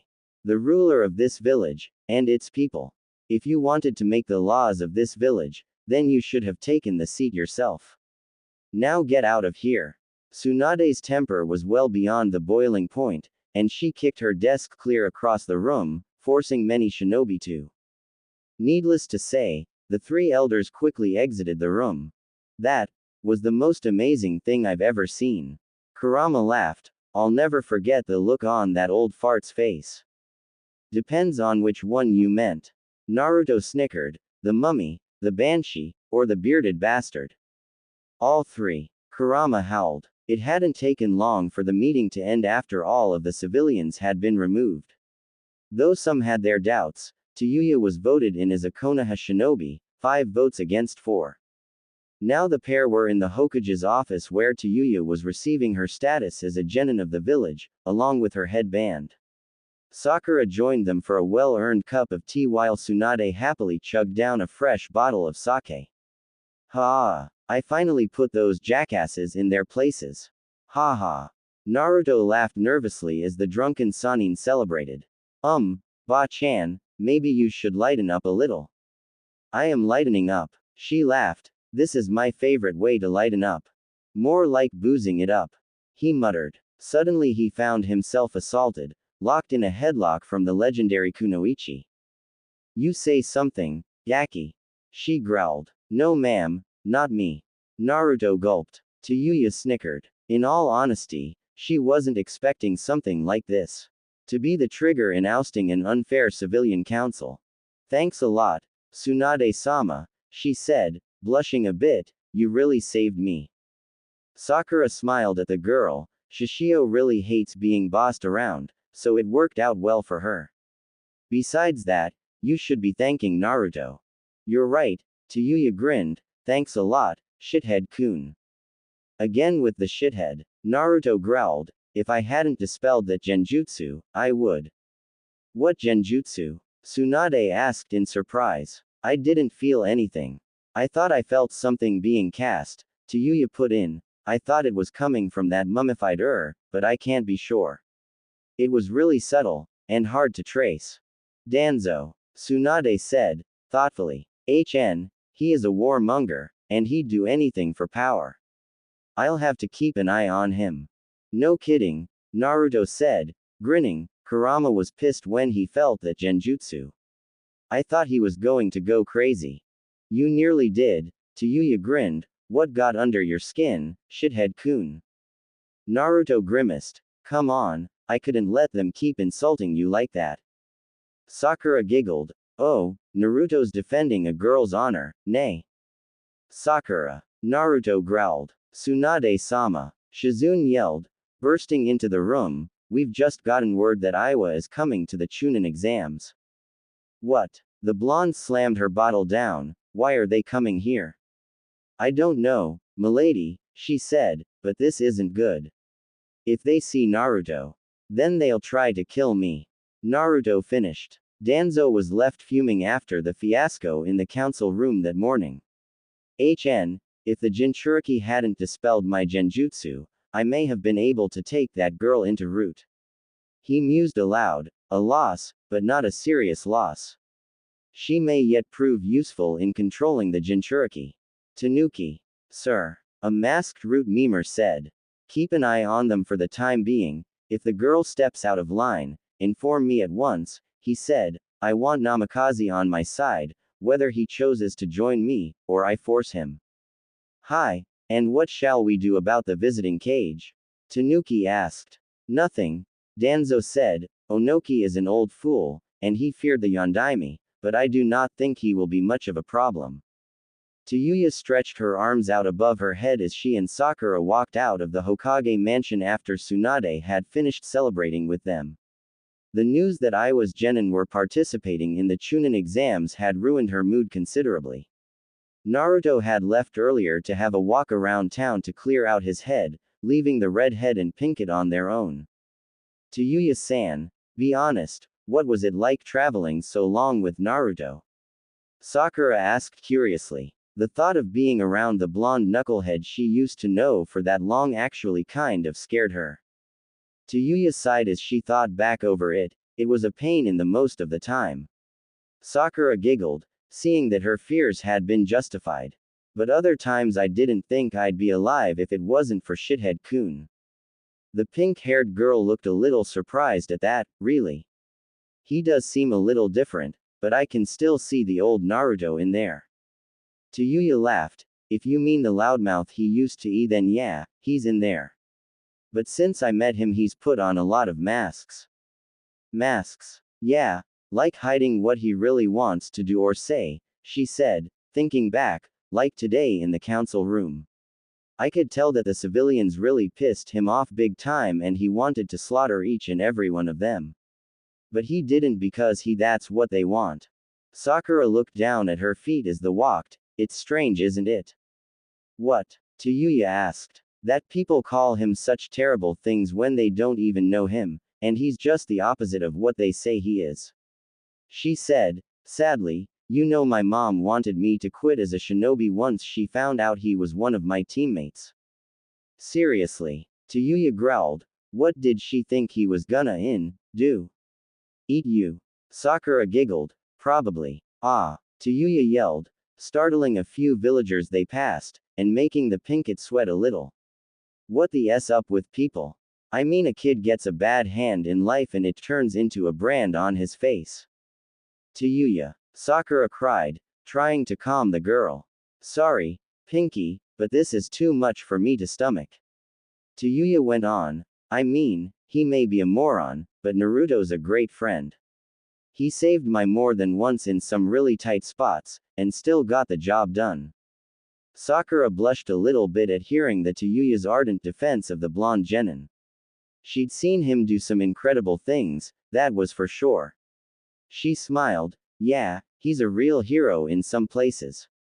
No kidding, Tayuya said, we went to the land of snow on our trip, and you should have seen the reception we got. It was like he was a prince. And the way that damned princess hung around him. Ah, I thought I was back with that pedo Tem. Sakura burst out laughing at the mention of the mission they'd taken back then. Naruto had made real fool out of himself at some points, but then again, his foolishness had won over a princess. She still had the photo she'd given to Sasuke for him. She made a mental note to show to Yuya someday. There was another mission that involved another Kingdom, and that idiot actually hit the prince's son. Sakura laughed. You should have seen the look on his face when Kakashi-sensei tied him up. He told me about that, Tayuya grinned, and that crazy Lee guy. Apparently he still has a lump on his head from his own nunchaku. Sakura laughed louder, being a witness to the lump in question. It always amazed her how tough Lee and Guy were, despite their uniqueness. Saiga, come on, you don't really need me along, do you? Naruto groaned. Yes, I do, Saiga said with a straight face. I have no desire to be molested in the street, Naruto-san. Naruto looked around them, and it was true that a few girls were following after them at a slow pace. Drop the honorific and call me Naruto like the rest of my friends, Saiga. Naruto grinned. I'm not one for politeness, or respectful titles unless I have no choice. That's fine with me, Saiga said. After all those years in a dungeon, my manners aren't all that good either. The two boys grinned at each other, causing a few of the pursuing girls to swoon, having never seen Saiga smile all that often. Isn't that Namikaze-sama with him? One of the girls asked. The blonde one, said another. I think so. My mother said that the new clan head was a blonde with blue eyes, and what blue eyes? The girl sighed. Naruto's cerulean blue eyes normally had that effect on people. Go ask him, a third girl urged. No, you ask him. The first giggled. All the while that the young ladies were discussing Naruto's new status, both boys had overheard them, and were not liking where this was going. Is this how it started? Saiga groaned. Yes it is. Should we run? Saiga asked, starting to sweat a little as the girls started advancing on them. Yes. Saiga-sama, Namikaze-sama. Oh boy, Naruto yelped, and leapt off the ground and onto the rooftops with Saiga close behind him. The girls converged on the spot just under them. Is it always like this? Naruto asked with a deadpan expression. Worse. Saiga said. How's that? Naruto asked. Kunoichi. Naruto started sweating comically. Oh no. Look. There they are. A feminine voice yelled. Both Naruto and Saiga looked to the right, and groaned as a fairly large group of young kunoichi was heading straight for them. Well, this is bad, Naruto said. I can avoid civilians all day, and even some Anbu, but an entire squad of kunoichi. Welcome to my world, Saiga sighed, getting to his feet. Better get going if you want to keep your chastity intact. Right. With that, both of them shot off the roof in different directions, effectively splitting the group of female shinobi. Are you kidding? Tsuyu laughed. No, it was a full lip lock. Sakura giggled, though, it was kinda my fault since I bumped the table. Oh, I'm gonna get a lot of mileage out of this. Tsuyu laughed, gripping her sides. Poor shithead. I felt bad for Sasuke, too. Sakura muttered, blushing a little. I mean, he was my childhood crush. Ha, I don't care. That's hilarious. Tsuyu snorted, wiping a tear from her eye. Just wait till I see him again. Look out below. Wah, both girls said, looking up. Naruto came tumbling off of a rooftop, and barely managed to get his feet back under him before he hit the ground. To Tsuyu, the blonde looked more frazzled than he normally did after a long spar with Jiraiya.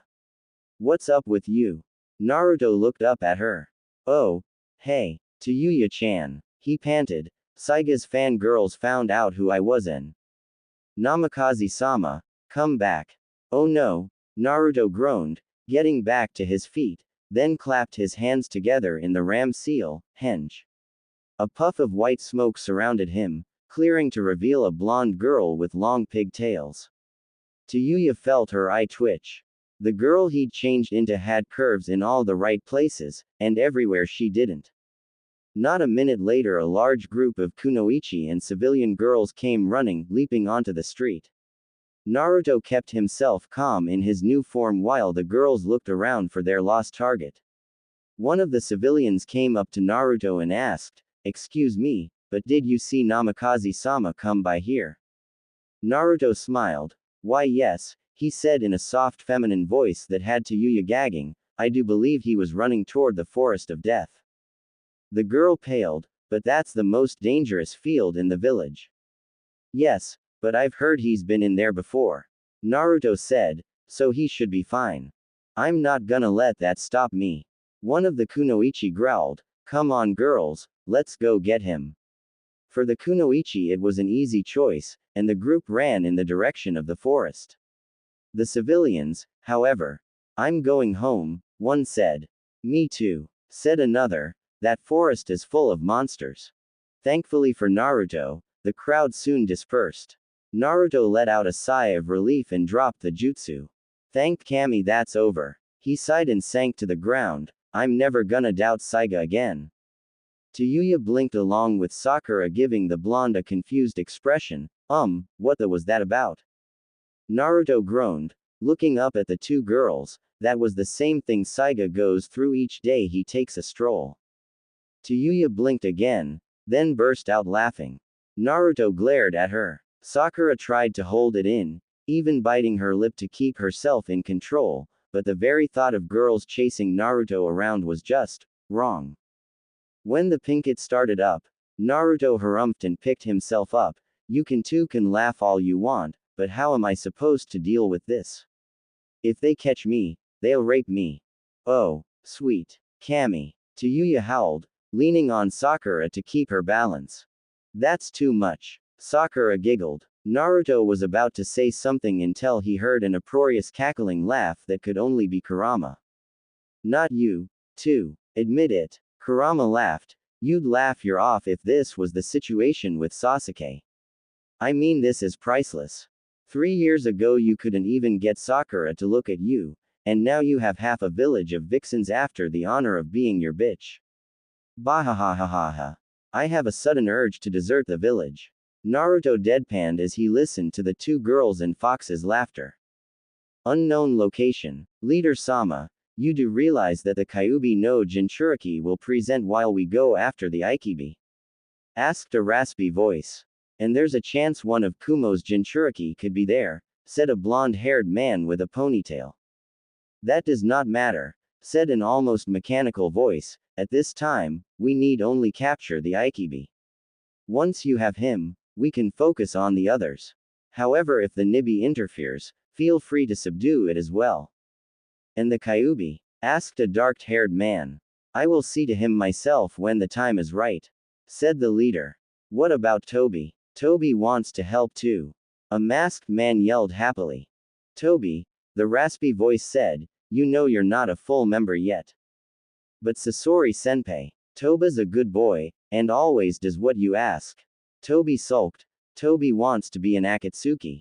Ah, come on, Leader-san, croaked a whispery voice, give the little guy a break. Kisame, if you have such high hopes for him, said the leader, then why don't you partner with him, and find the location of the Sanbi? Just find it, Kisame asked, that won't be a problem. Yay, Toby yelled loudly, making some of the figures wince, Toby gets to go. Quiet you little runt, yelled another, so help me I'll make you an offering to Jashin-sama. No, no, no, Toby is too quick for Hidan-senpai. Toby said, and darted away. I still can't believe you deal with that on a daily basis, Naruto groaned while he and Saiga caught their breath at a little tea shop Sakura had suggested after the young Uchiha had finally managed to ditch his fangirls. Believe it, Saiga said, sipping his tea, I had to deal with right as Tsunade-sama got through with my physical rehabilitation.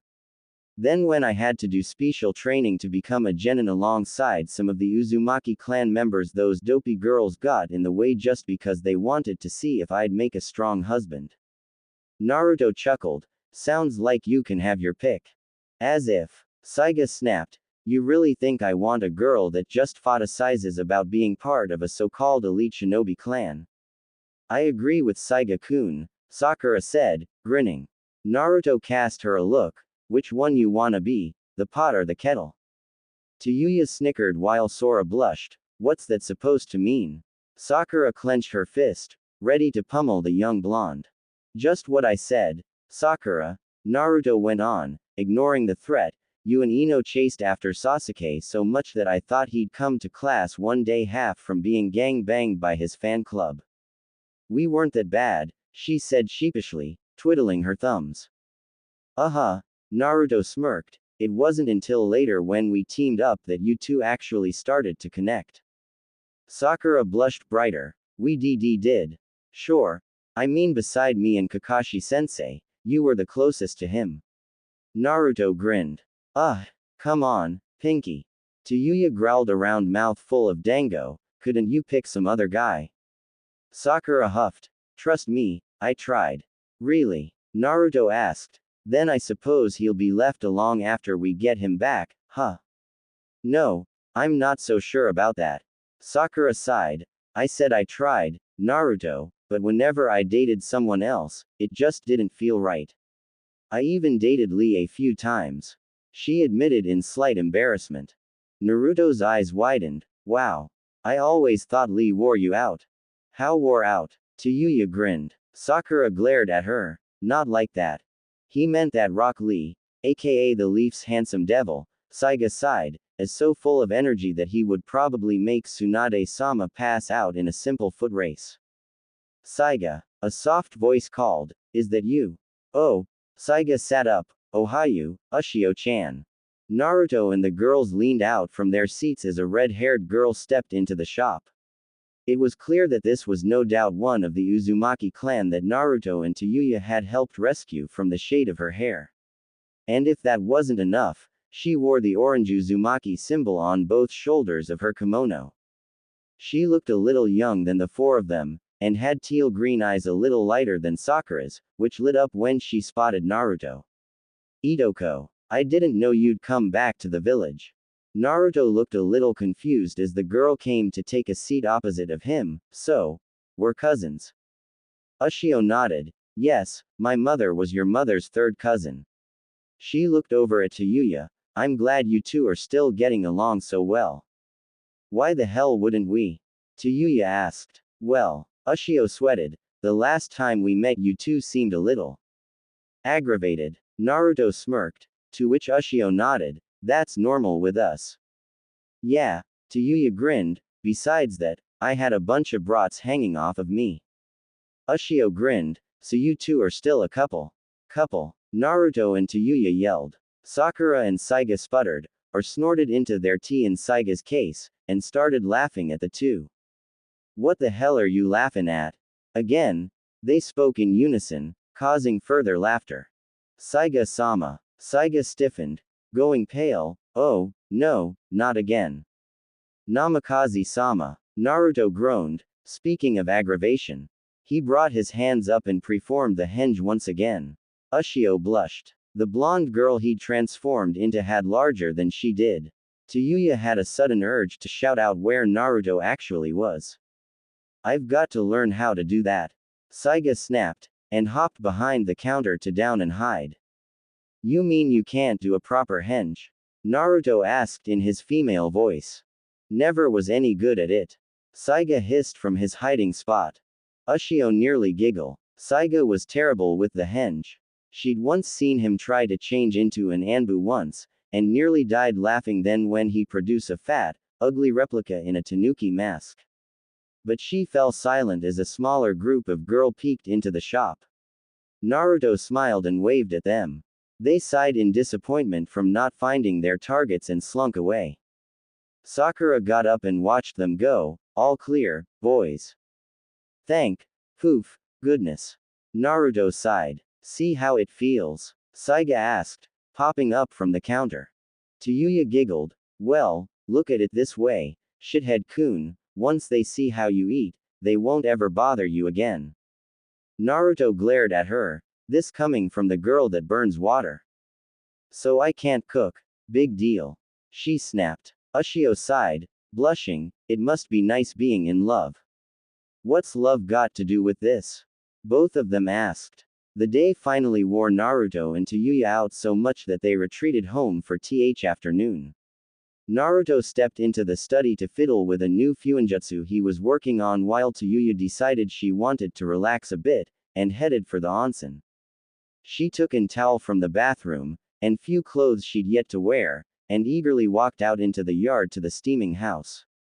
They'd discover that the small bathhouse was built quite professionally, even having a small dressing room to keep their clothes while they bathed. While she undressed, her new Konoha Hitai tumbled out of her pocket. She bent to pick it up, looking at herself in the reflection. Her face was dapper now, but still naturally pale, and she had a healthy glow in her cheeks thanks to a proper diet. HMPH, she stuck her tongue out at the mirror image and set it in a basket along with her fresh clothing. Like anyone would think I'm pretty, she grumbled. She plucked her cap off and tugged her shirt over her head and tossed them down, reaching back around to unclasp her bra, all those girls chasing Shited around melons for tits. The small scrap of lace slid down her shoulders. She shivered, feeling a sharp pang of jealousy. This is so stupid, she said. Why am I feeling like this? She looked down at herself. Truthfully, she'd had a decent few years added onto her body, but she was still unsatisfied with her development. Her stomach was now very well toned, and her arms, though they never lost their slenderness, were now sternog bands of steel thanks to all of Jiraiya's training. Each shoulder now had a Jixiryoku seal on them, making her body heavier and hard to move, depending on how much chakra she focused on them. Her legs were the same, slender, yet powerful, leading up to a set of finely curved hips that she was somewhat proud of. Her chest, however, cups, she moaned, tearing up. All this time, and I'm still small. Naruto groaned angrily, this seal is going to take a lot of chakra. Fuinjutsu of this level usually does, Kit. Kurama said, sighing in defeat, it'll work for what you have planned, but you'll have to use my chakra to perform the jutsu. I know, and that's the problem. Naruto rubbed the bridge of his nose. No offense, Kurama, but I'd rather not break the seal. I know, and none taken. Bah, if you had the key to the seal, then I could freely give you my chakra without having to worry. Next time you see that pervert of a Sennin, ask him again why he won't give it to us. I hate to say it, Naruto said, but he probably still doesn't trust you enough to even consider that. Great. Then we'll just have to let him rework the seal a little so that it won't break in the near future. Even I don't know how much chakra is going to be needed for this jutsu. Well, Naruto grinned, looking down at his hand and his handiwork. it is supposed to draw in a biju. Naruto woke to someone shaking his shoulder, looking up to see Tayuya standing over him in a purple kimono top and her usual black shorts. Wah, he said sleepily. Tayuya smirked. Come on, you can't sleep here. She looped her arms under his left one and hauled him up. Naruto rose to his feet, swaying slightly as his leap-fogged mind tried to catch up with the situation. Taiyu-chan. Tayuya giggled. Wow, you're really out of it, nay. She helped him stumble down the hall as he tried to walk. Their room wasn't far from the study. We need to get rested up for the Chunin exams, remember? Yeah, he yawned. Ibiki's stupid test. That's right, Tayuya said, sliding the door to their room open. We have to meet Tsunade-san tomorrow to talk about our new teammate. Sleepy. Naruto moaned. Tayuya rolled her eyes, dragging him over to his bed. He was already snoring by the time she made it to the edge. Being smaller than he was, his weight and size unbalanced her as she tried set him down. The result was her feet slipping, and getting tangled with his, and both of them tumbling to the bed, with Tayuya getting the wind knocked out of her as the blonde landed on top of her. Gah, Naruto, you're heavy. Tayuya growled, prodding him. Oi, wake up. She tried to wriggle out from under him. I know you can hear me. Get off me. The only response she got was a soft snore from him. Perfect. Tsunade looked at the boy in front of her, then down at the file that she'd made of him. He was no the skinny, malnourished boy he'd been 3 years ago. His hair was long and shaggy, unkempt like most Uchiha would keep their hair. He had the black eyes that all Uchiha had, but they were full of many things that she never saw in the eyes of Fugaku or his son Sasuke. No, this boy's eyes were filled with a strength she'd never seen in any Uchiha. Hope. You understand why I'm a little skeptical about assigning you to their new team? She asked, looking over the boy's figure. You've grown well these past years, and filled out nicely, but you still need some time to recover. I know, Tsunade-sama, but I'd like this chance, Saiga said, smiling. My body's stronger now, and I've still got my training under Orochimaru to use. That's what concerns me the most, she said. His teaching methods are dangerous, sick, and downright disgusting. He taught me ninjutsu and taijutsu skills. Saiga assured her. When he found out that my Sharingan wouldn't activate, he stopped teaching me and lost interest in me. I can understand that, she said. He's wanted the Sharingan for as long as he'd been researching it. Saiga, what I want to know is, can you fight with them? Saiga smiled. You know what I've been through. The drugs are out of my system now, and my body may not be as strong as it should be, but I can fight. Saiga, that's not what I mean, she said. For the last 3 years, despite the female population's attempts, he grimaced at that, you've barely spoken to anyone. Where are your friends? The people you trust? I have friends, he muttered, looking away from her. Saiga, one person does not count. Tsunade sighed. Ushio-chan is a sweet girl, and I'm sure that she's helped you in some ways, but you need to come out of your shell more. Saiga looked down at his feet, a little worried that he wouldn't get the chance to help the 2 people that had rescued him. Tsunade saw his defeated look, and noticed that he actually resembled a young Madara Uchiha, smiling at the fact that the young man couldn't be any different than the long-dead Uchiha. This is one of the reasons I'm putting you with Naruto and Tayuya. Saiga perked up on hearing this. You mean I can try? Yes, you will, she said, grimacing. Besides, the civilian council, even though they know that the chances of activating your dujutsu is a slim chance, think that the experience of the exams will be just the push you need. Saiga ground his teeth. I don't care about that. The Sharingan was the downfall of my clan. No, Saiga, it was their pride and arrogance that destroyed them. Tsunade said, smiling at the boy, something that I don't see in you. Saiga smiled. Thank you, Tsunade-sama. Naruto stretched himself awake, feeling better than he had in ages. He was warm and he was comfortable, which made it hard for him to open his eyes against the rays of sunlight that were streaming through the window. As his eyes opened, they were met with a blob of red that he didn't recognize right away, but his whole body went rigid as the body that belonged to said blob of red snuggled closer to him, burying her head in his chest. Oh, shit, Naruto thought. You said it, Kurama chuckled. Want to know the bad part? There's no way out of this, even if you don't wake her up, where you'll come out of this without a good beating. What the hell are you talking about? Naruto growled mentally. How was this his fault? She was the one that normally crawled into his bed at times, while he stayed in his bed, all night. How did I get into bed? There you go, Kurama said, nodding his head sagely. You fell asleep at your desk last night after working on a seal, and Tayuya came to check on you. So she tried to get you to bed, but ended up tripping and you landed on top of her.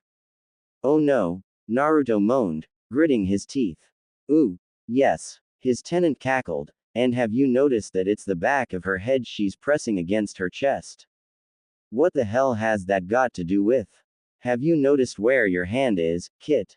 Kurama grinned widely as Naruto blushed tomato red as he realized his right hand was sandwiched between Tayuya's.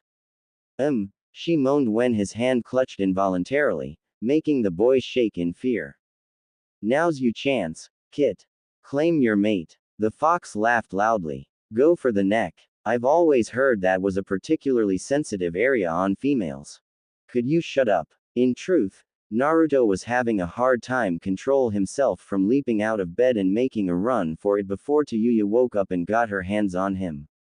But his inner pervert was enjoying every second of the situation. Suddenly the girl shifted and rolled over to face him. Naruto took the chance to slide out of her grasp and out of bed. She moaned at the loss of warmth and reached for him, but he kept himself just out of her reach. Well, Kurama huffed, that was a total waste of a perfect opportunity. You do realize that she's like a sister to me, right? Naruto snapped as he slipped out of the room and down the hall to make breakfast. He felt Kurama sigh inside his seal. Kid, you've got so much to learn. Tayuya's nose twitched when she smelled something that made her mouth water. She opened her eyes, blinking away the blurriness in them and sat up, letting the light blanket fall off of her. She looked over to the side, looking for Naruto and saw her own bed. She blinked a couple of times, then her face turned beet red as she remembered what had happened. Oh, Kami, he saw me, when he woke up. Tayuya stammered, clutching at her face in embarrassment. Shit, she knew that he was never going to let her live this down. Tayuya-chan, Naruto called from the door. Eep. Tayuya brought the blanket up to her chin. Naruto stood there looking a little embarrassed himself, scratching the back of his head and looking away from her. Breakfast is ready, he said somberly. I made your favorite, miso soup and grilled fish. Tayuya looked a little surprised. It was a normal breakfast by anyone's standards, but he only made for her when he was trying to butter her up or apologize. Thanks. She slid out of bed, not looking up. About last night. I'm sorry. She looked up. What? Naruto blushed a little. Kurama told me what you tried to do, and what happened because I wouldn't wake up. I'm sorry for that. Well, I was the one that tried to put you to bed, she said, trying not to stutter. Besides, you were working hard on something, right? Yeah, he smirked. Come on, we should eat before it gets cold. Great, she smiled. I had really up dream, though.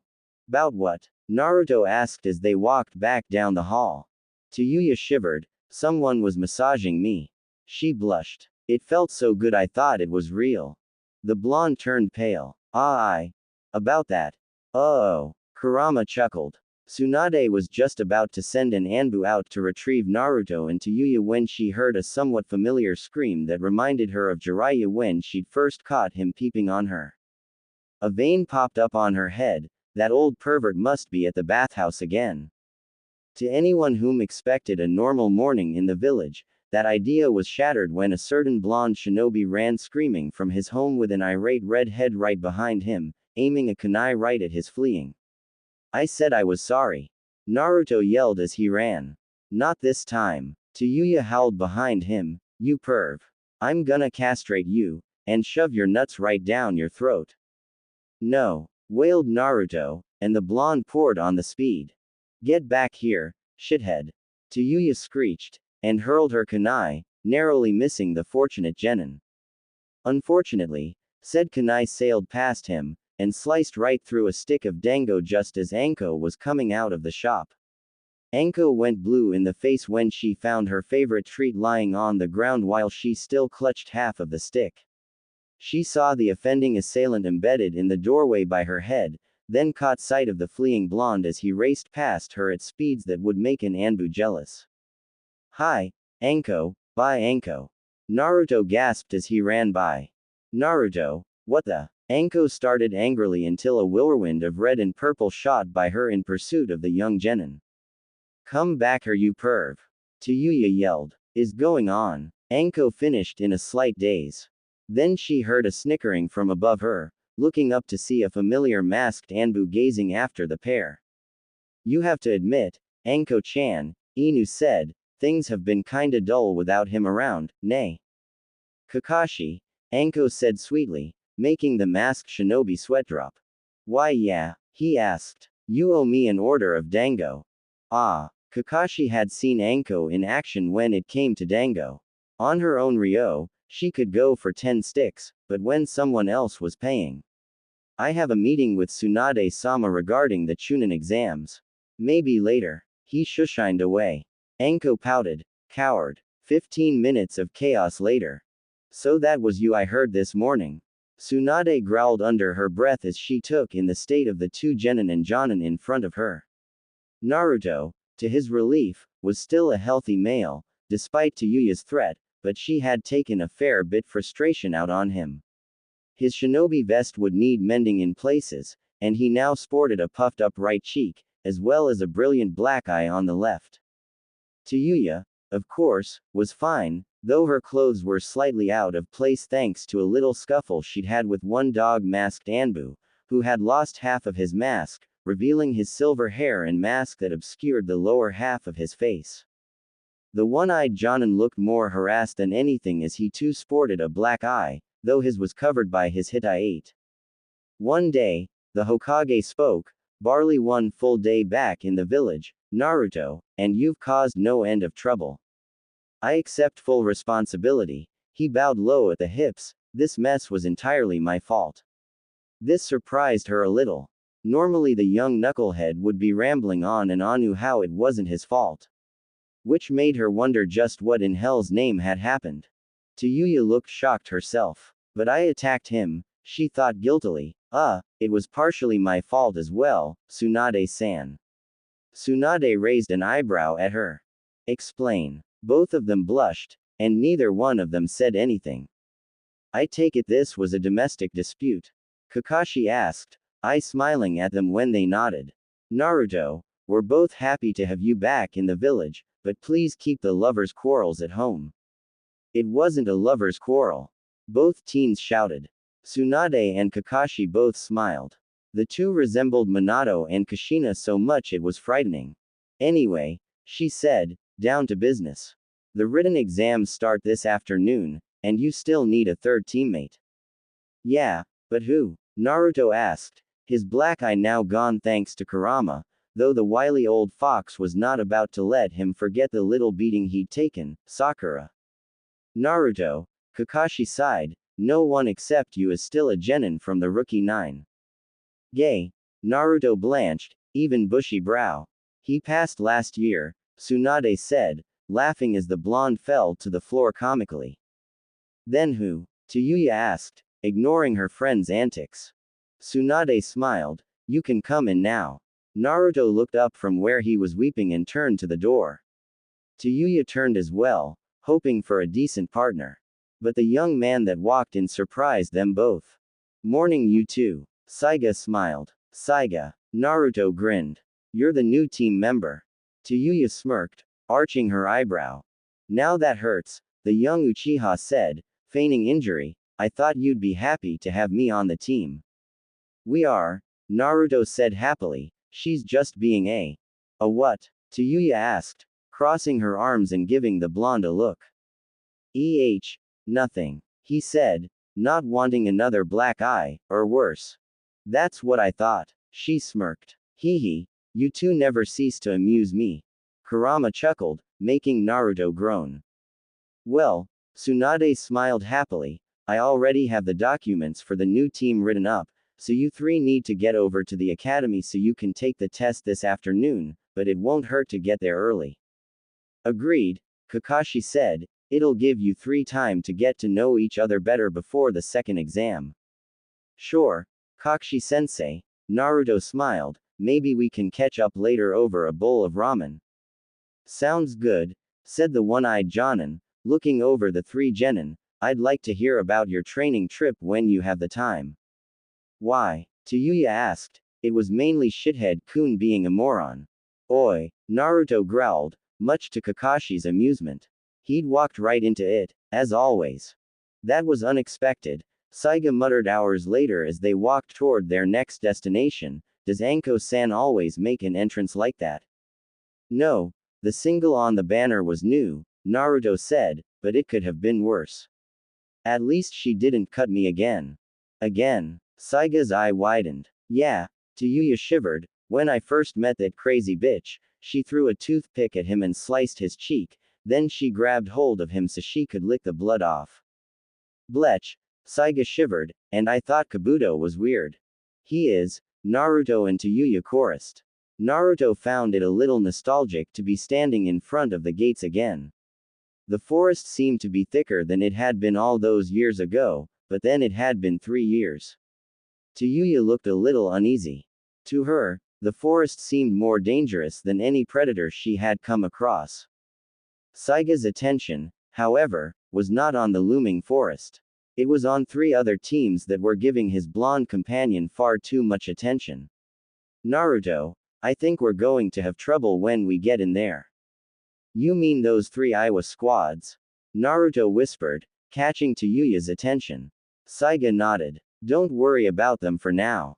We'll need to get ahead of them and keep watch in case they decide to take a shot at us. Oi, Shithead-kun, don't even think about it. Tayuya growled, you're not pulling that stunt again. Naruto looked down at her. It may be the only chance we have for you to cast a genjutsu over them, or for any of us to take them down. Saiga was lost, what are you two talking about? Tayuya kept her glare on the blonde, he's planning to use himself as bait. What? Saiga hissed. No way, Naruto, I don't care how strong you are, there are 9 of them. So, Naruto gave a foxy grin, with my cage bushins, I'm a one-man army if I need it. They are Iowa nins. Tayuya scowled, you're at a huge disadvantage. Saiga narrowed his eyes, he's a futon user. Naruto grinned sheepishly, yup, it's my best jutsu besides my bushins. Saiga thought for a moment, I can't handle them if it comes to a fight. During my rehabilitation, Kakashi-sensei helped me learn a few Raiden jutsu. That should help us if they come after you. That's something, Tayuya said, if I can get them with my genjutsu, they're all dead for sure. Alright, Yakis, Anko yelled, behind the screen and get your scrolls. Naruto and his new team stepped up. When their turn came, they were given a heaven scroll, which he gave to Tayuya to keep. Why the do I have to hold it? She snapped. Because, Naruto said in a low voice, if Iowa does come after me, I'd rather not be the one holding the scroll. I'm not gonna let those rockheads get anywhere near you. She yelled, getting right up in his face, tell me, how is it right to hate someone for what their dad did? Saiga growled, the same reason that people can blame someone for what they carry inside them. Naruto sighed, knowing that he was referring to all Jinchuriki. You'll be going to gate 6, said the Chunin that had passed them the scroll. Wait there for Anko-san's signal. Naruto nodded. Taking the role as the team leader, Naruto led them toward the gate. He noticed that the 3 Iowa teams kept their eyes trained on him, giving him death glares all the while. Naruto did the only thing that came to mind, he smiled and waved at them cheerfully. Each team was a standard set, composing of 2 male and 1 female. The effect he had on the boys in the team was less than desired. All 6 of them growled around their teeth. The girls were a different story as each one of them blushed and refused to look at him. Saiga snickered, "You little devil." He elbowed him in the ribs lightly. "Trying to find yourself a girl to rock your world." Tsuyu felt her eye twitch. "No flirting with the enemy." She hissed at them. "I'm not flirting," Saiga smirked. "Naruto is." "I'm not." Naruto snapped, blushing.